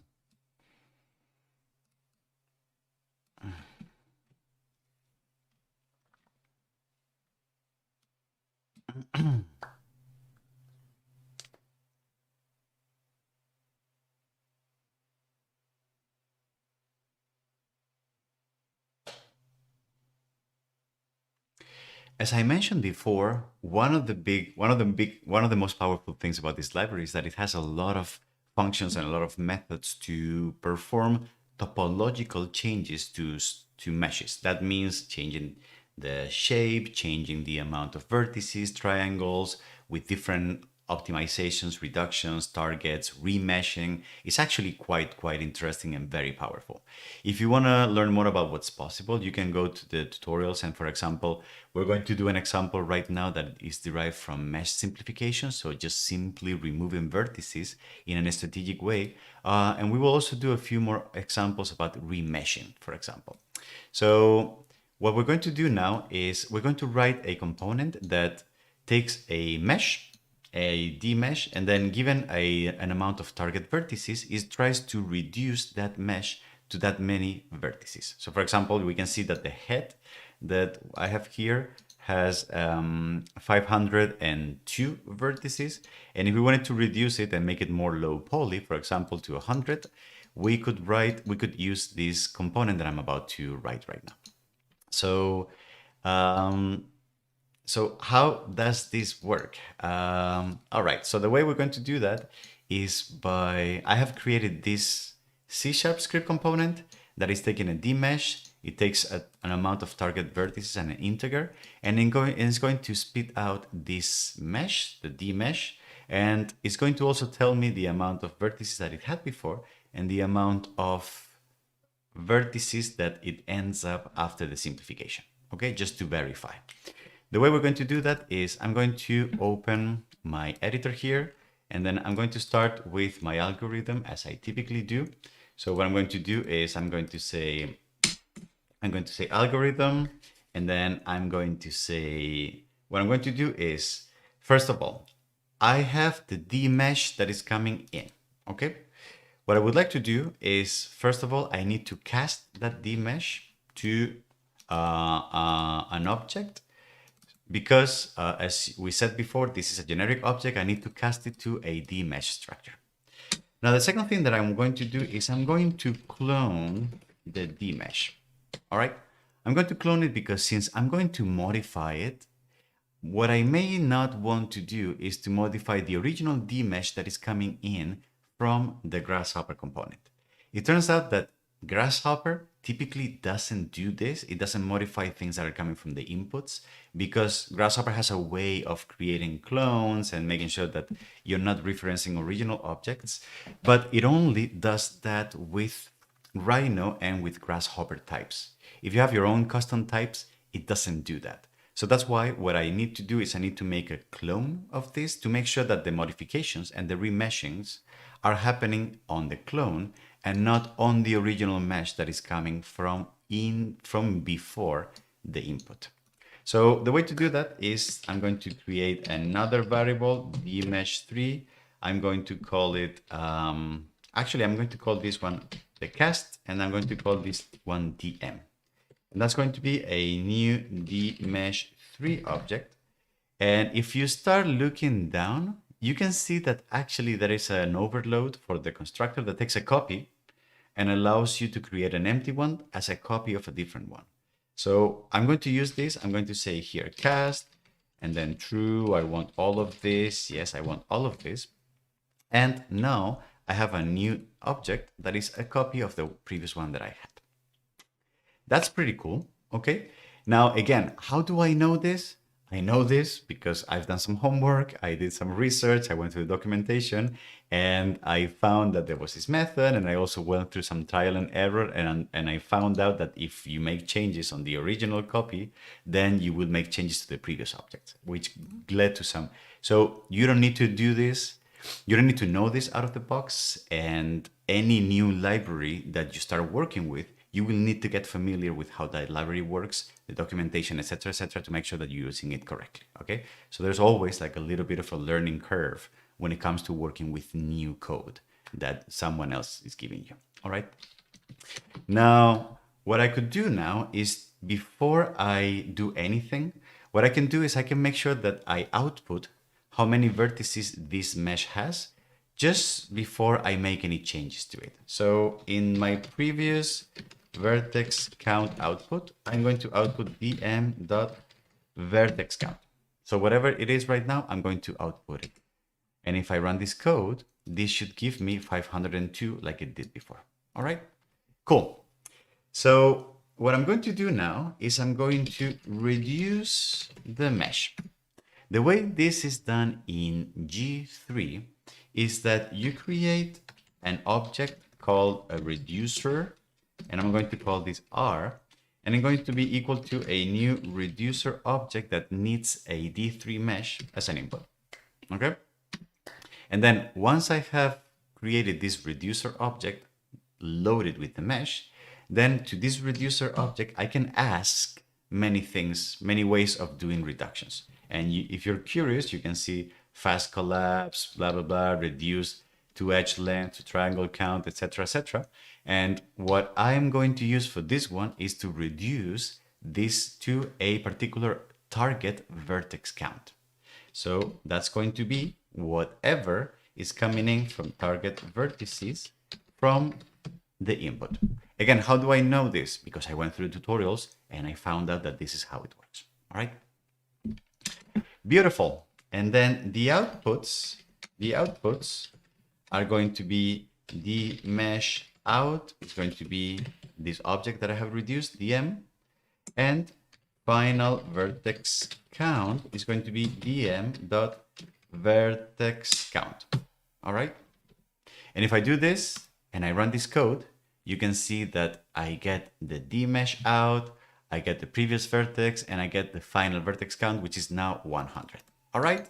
So can we check this out? I'm going to hide the original mesh, and I'm going to make sure that in the preview, I can preview the mesh edges so that I can see those triangles. I'm going to hide this one. I'm going to hide this one, and I'm going to, I'm not getting a pre-visualization. That is weird. Let me make sure. I'm going to plug in here a mesh, and I'm going to plug it into the dmesh out. Oh, but I get an error. What is going on here? Well, it turns out that Grasshopper cannot visualize the mesh that we have reduced. Why? It cannot for the same reasons that we had here. It turns out that dmesh is such a different structure that Grasshopper has no default methods or no default knowledge of how to take something that is given from a third party and turn it into a mesh that is renderable by Rhino. That's why we cannot really see it here in the viewport right now. So what is the solution to that? We need to do the opposite process that we did here. Just like we had a mesh to dmesh converter, we're going to have to write a component that does dmesh3 to Rhino mesh converter. Okay? Just as simple as that. And then if once we have that conversion working, we will be able to plug in here a dmesh3 to Rhino mesh component and be able to visualize that. Okay? All right, shall we get to that? I think that's actually going to be quite easy. So let's write a dmesh to mesh converter.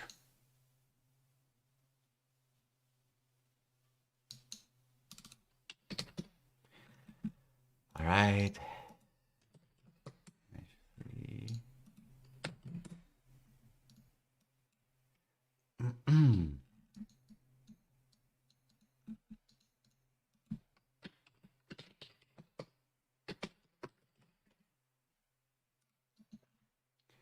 Okay.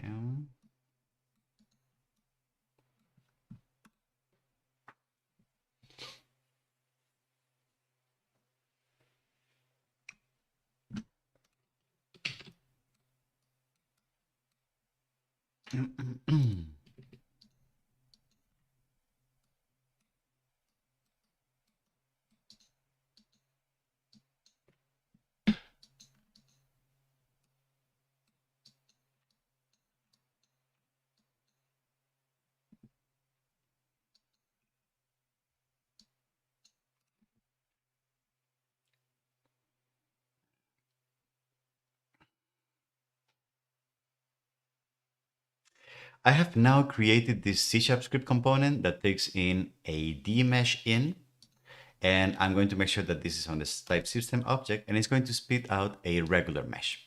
And I already have a mesh component here and a panel just ready for whenever this works. And for the time being, I'm going to plug this into directly to the original conversion to make sure that if we get the original head converted back to a mesh, then that probably means that the conversion happened correctly.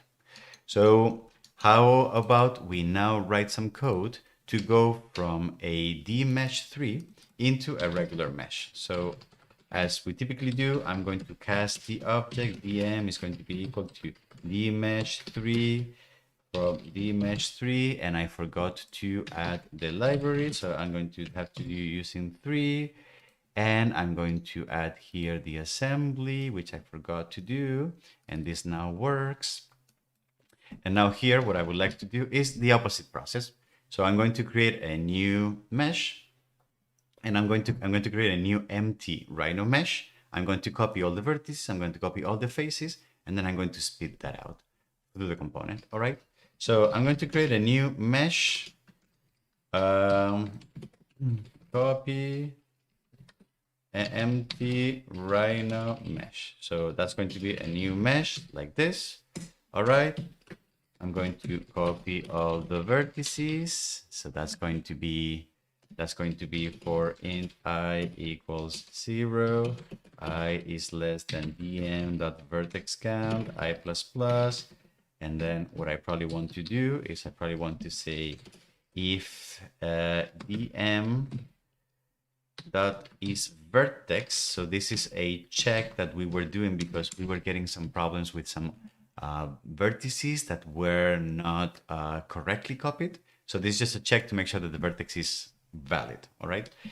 It's a G3, it's a dmesh thing.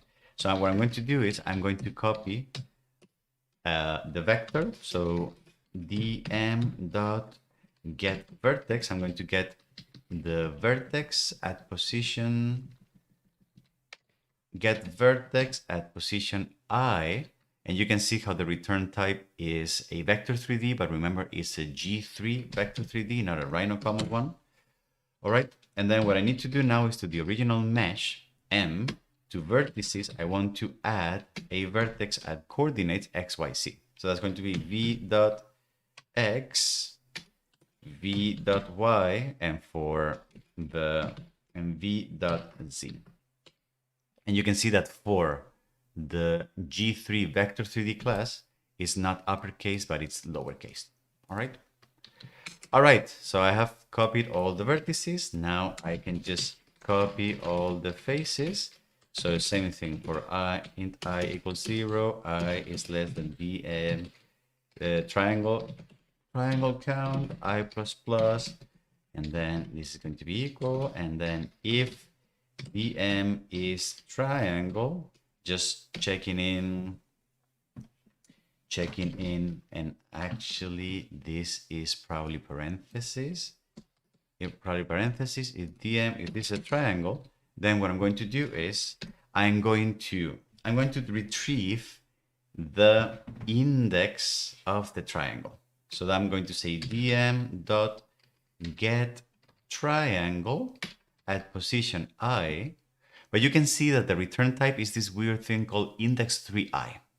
Index 3i is basically a collection of 3 integers. You imagine a vector that instead of doubles had integers. It's the same thing. is a G3 structure that contains three integers that represent the IDs of the three vertices. So, and again, all of these things I know because I was reading the documentation. So I'm going to create a variable of the type index3i, which I'm going to call t for triangle. And then what I'm going to do is to the mesh, to the faces, I'm going to add a face that is going to have three indices. And the indices are going to be t dot a, t dot b, and t dot c. All right. All right. And just some sanity. When we create meshes from scratch, all the normals are not there. The normals are not calculated dynamically. And that's not good because if then we visualize the mesh, we're not going to get like nice shading. The shading depends on the normals. So what's interesting to do is to make sure whenever we create meshes from scratch in Rhino, to make sure that after we've done everything, we rebuild all the normals so that they get nicely rendered in Rhino. So now the outputs, we're ready. So mesh, the output is going to be this object M that we just created. And ta-da! Things are looking good. So you can see that for this one, I am getting a visualization. Actually, I don't even need this because this is the main output. So I'm getting a visualization of a Rhino mesh that has been converted from the D3 mesh that I had here. All right, so this is great. So we're ready then to now take this and see what the effect of the reducing the vertices, what the effect was. So now I'm going to just plug this in here. And what we're going to see is that something happened and it's not working. Something is not working here. And this was actually kind of one of the big problems that we faced when we were doing research for this video. And again, Victor Lin actually helped me a lot to figure this out. For some reason, we are not entirely sure why. For some reason, it turns out that when you make a reduction to the mesh with the G3 library, there is something about the structure of the vertices and the faces that happens internally that keeps that mesh valid within G3, but it becomes an invalid mesh for Rhino terms. We're not sure what's going on, but what we found through doing some research is that if we actually took the reduced mesh and we created a new clone of that mesh, then all the invalidity and all the misreferences and whatever was going on actually went away. So what we did here was, and I'm going to copy this paste here. For some reason, the reduced mesh had invalid vertices after the reduction. And this gets solved by recreating that mesh and making a copy of that reduced mesh. Again, we don't really know why this is going on, but we found that this was a solution. If Ryan Smith is watching this and he wants to chip in, I will be super happy to hear what's going on. And then what I'm going to output is, instead of this, is copy. All right, we're not going to output the reduced mesh, but that copy that we made from the reduced mesh. Beautiful. All right, so then, well, that's true. Then it turns out that now I am perfectly reducing that mesh, and that mesh gets converted into a native Rhino mesh that I can now see reduced. And check this out. So now more vertices all the way to the top, and now less vertices all the way to even just like a super, super low poly 17 vertices kind of head. All right. How cool is this? Huh? All right. Again, this is very cool. Again, thanks to Ryan Smith's work from Gradient Space, which made all of this possible. All right. Beautiful. So we have a component that reduces a mesh to a particular target amount of vertices. Turns out that the G3 library gives us method to reduce meshes also for target faces and for other measures. Do you want to take a look at how that works? Let's implement more of this.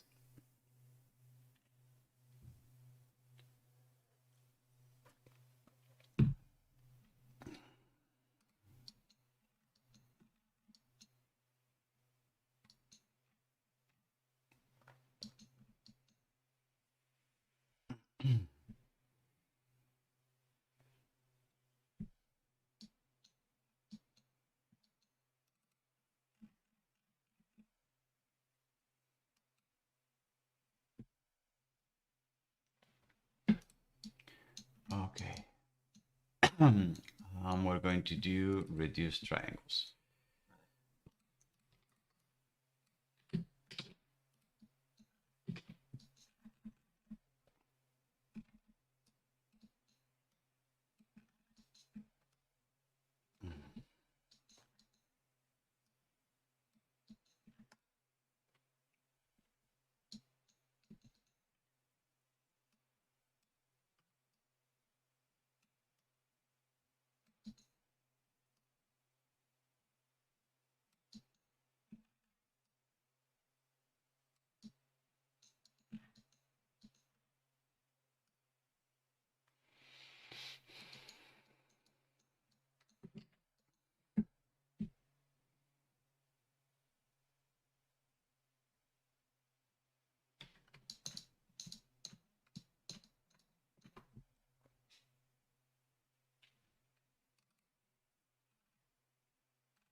Okay, we're gonna get back to it very soon.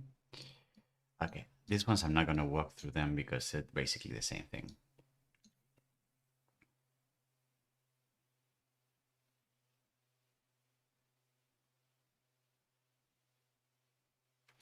So to this example, I have added two more components that I did offline, and because they're so similar to the triangle one, I'm just going to show them how it works.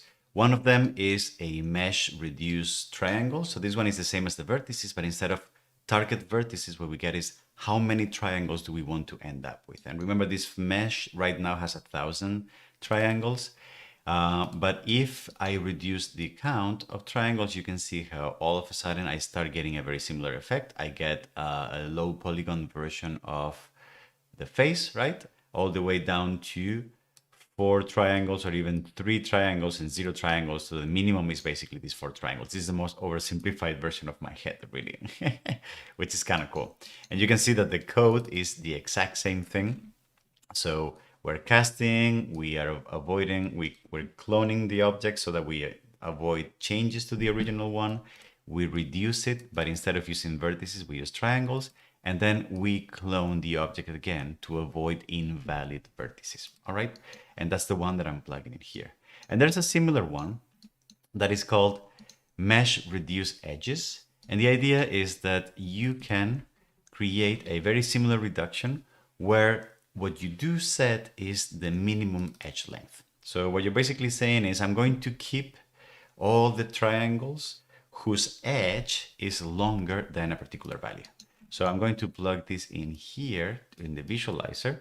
And then you can see that right now, because I have 0, I am not really cutting out any vertex. But as I start growing, you can see that all the edges that are short start disappearing.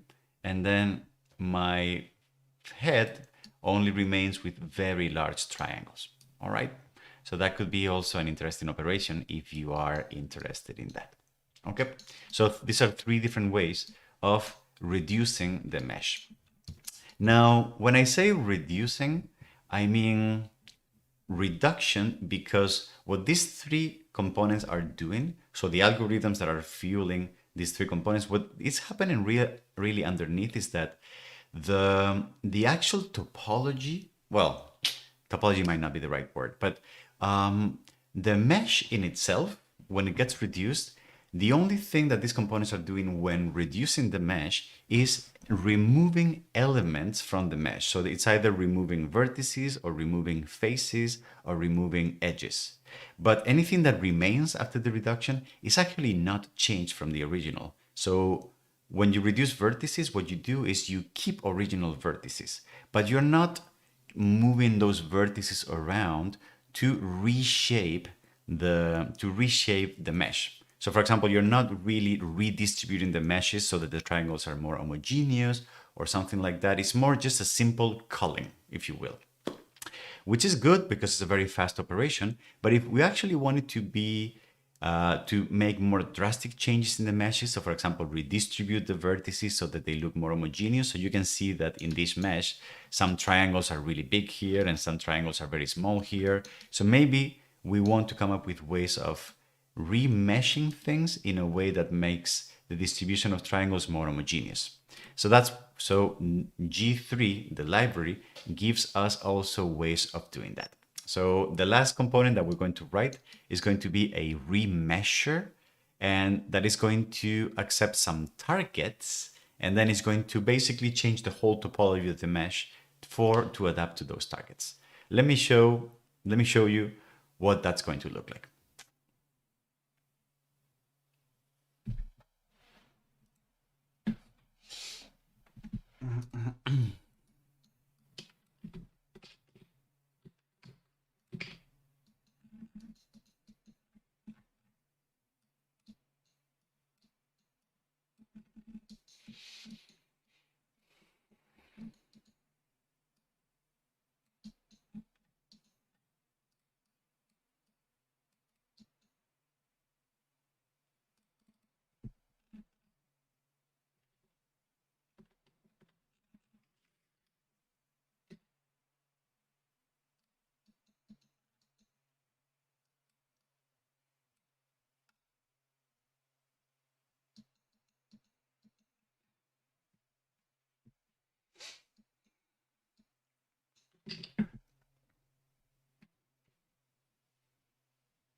So in order to not make this video ridiculously long, I've also copy pasted some code that I did offline while doing my research.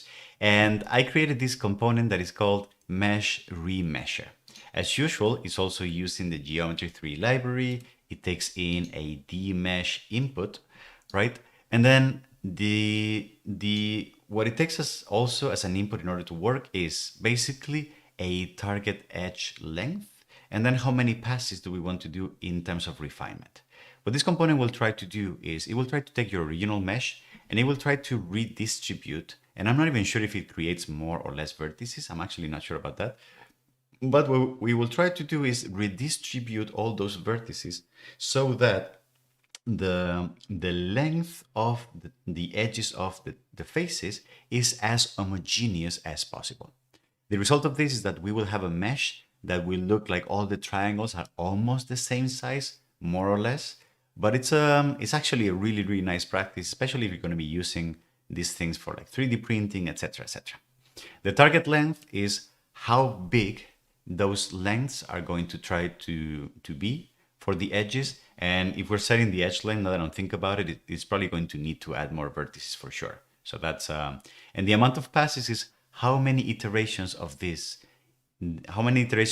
calculation of this remeshing the component is going to do, because it turns out that it cannot calculate this thing just in one operation. So the more passes you do, the more the solution converges to this target edge length that we are setting here.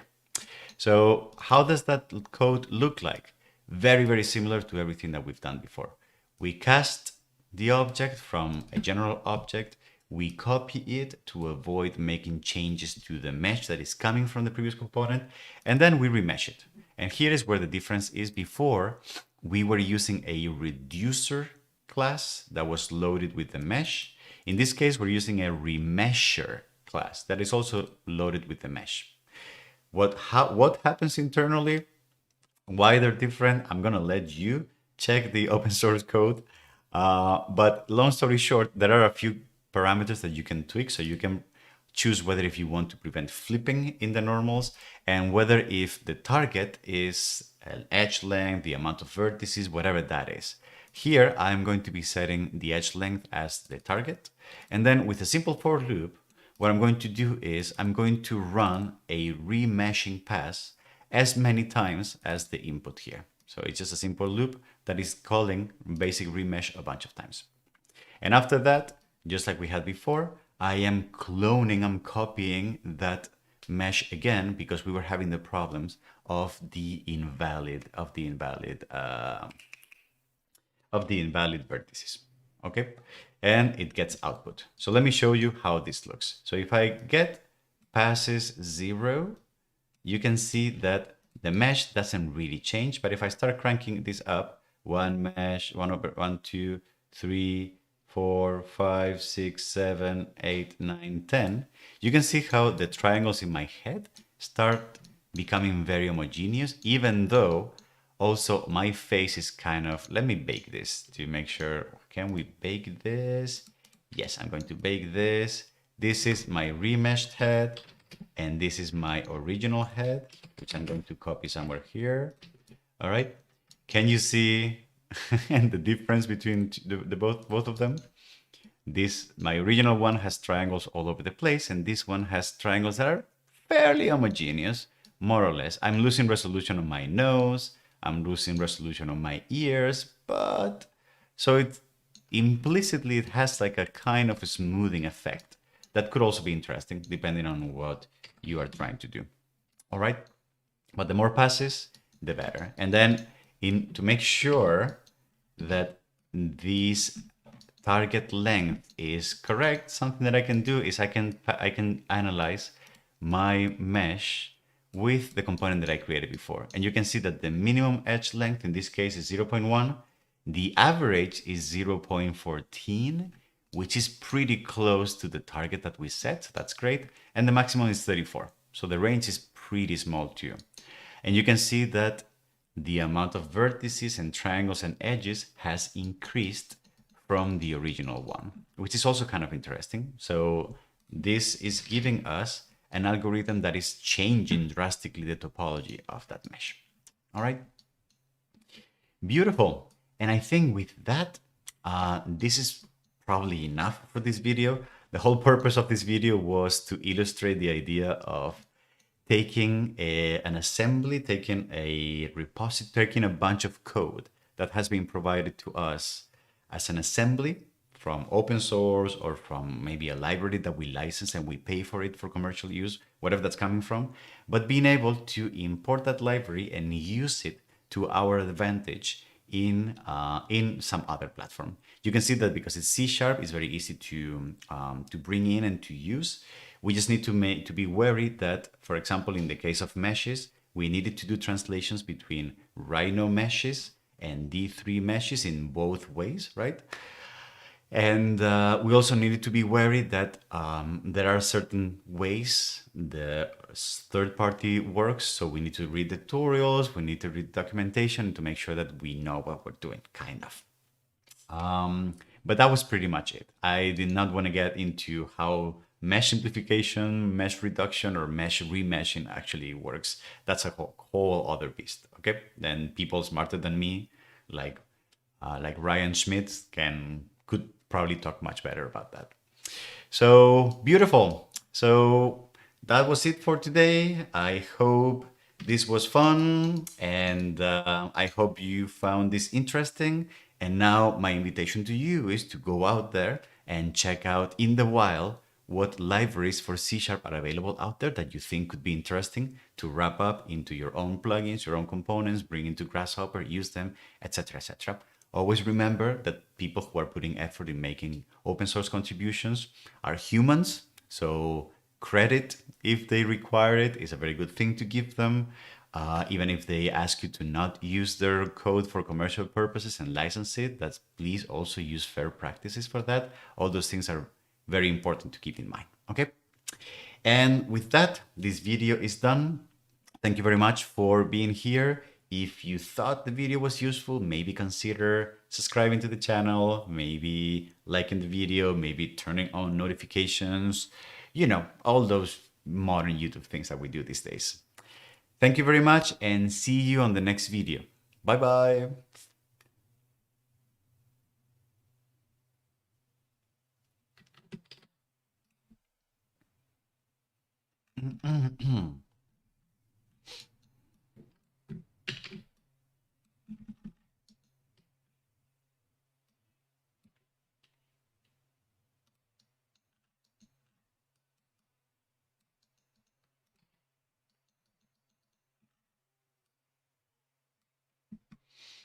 All right, so now we need to record the introduction. Okay, and with that, that's probably enough for today. And what am I going to say in the introduction?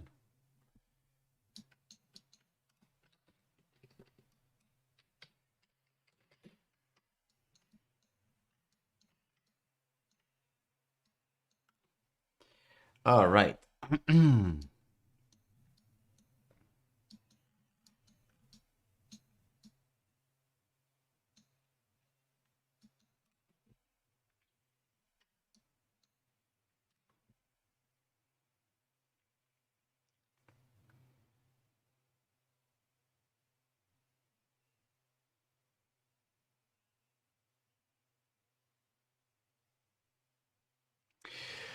Hello, this is Jose Luis here at Parametric Camp, and welcome to a new hands-on video in this series, Advanced Development in Grasshopper. In this video, we're going to continue developing this prototype of the Parametric Camp Grasshopper plugin, or whatever we're calling this. And we're going to continue with the work that we've done in previous exercises. But for this one in particular, we're going to focus on creating a collection of components that are going to perform operations on meshes. However, I would like to keep in mind that the purpose of this exercise is not to learn mesh manipulation, algorithms for mesh reduction, remeshing, none of that. The goal of this exercise is to illustrate the previous video in this series where I was talking about how to use external libraries, how to bring them into your code, and how to use code that someone else has provided for you. So what I would like to do in this exercise is use a very popular and super powerful library called, where is this? That is called Geometry 3 Sharp, that comes with a lot of really powerful mesh reduction and mesh remeshing operations. So what I would like to teach you in this video is how to download that library, how to compile it into, how to download the source code, compile it into a library, bring it into your custom C# script components, and create your own components that perform mesh manipulations. So for example, examples of that is this head, that is the mesh that I'm working with, has a particular topology of meshes and vertices. But what I can do, for example, is I can perform an operation of reducing the amount of vertices to create a low poly version of this head. So that's one thing we're going to try. And another thing that we're going to try is called remeshing. Remeshing is the operation by which we redistribute the triangles, the vertices, etc., so that they become more homogeneous along the mesh. So you can see that I'm going to set, for example, a target length for the edges of this face, and the more passes I do in refining this mesh, the closer I get to a target where all the triangles have roughly a edge length of whatever number I have set here. That implicitly comes with a sort of smoothing of the mesh. You can see that I'm losing resolution here on my nose. I'm losing resolution on my ears. They have kind of disappeared, right? But it's implicit in the process, all right?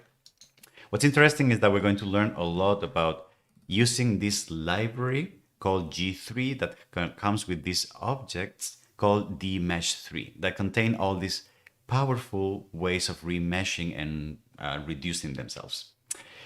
Again, not about the actual algorithms. I'm not going to get into that. So with that, I think we are ready to start. However, if you actually want to learn about meshes and how meshes are defined with vertices and faces, I have a different video. I have a video on my introduction to parametric modeling where I touch specifically mesh topology, and how to create them from scratch. So if you're interested in that, you probably want to check out the other video first before going into this one. Probably a link will be popping up somewhere on a card, or the link will also be in the description of this video. All right. Beautiful. So with that, how about we go and we start taking a look first at where to find that library, how to compile it, how to bring it into Grasshopper, and how to build components using the power that that library is giving us. Let's take a look at how that works.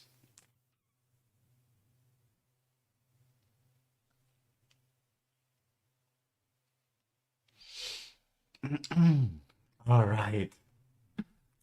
Ooh, that was a lot. 2.5 hours. I can barely speak. All right. Let me save this. Let me save that. That. Save changes to mesh components. Yes. And all of this. And then I'm going to write tests. Okay. How's everyone doing? Huh? Are you as tired as I am? Oh, you can barely talk. Excuse me. Okay. Okay, so let me clear a couple things out. Okay. And then, so that's going to be done. All right, so I think with this, we're done. Thank you very much to everyone for being here. I appreciate that. We're not going to live stream this afternoon because I have work to do for tomorrow. But it was a pleasure, and we will continue next time we meet, probably next week. We're going to take a look at using Visual Studio to develop Grasshopper script components. We're going to take a look at the Grasshopper SDK. We're going to take a look at a bunch of things. Okay, so it's going to be interesting. We're going to keep working at it. All right. Thanks a lot, and see you in the next one. Bye bye.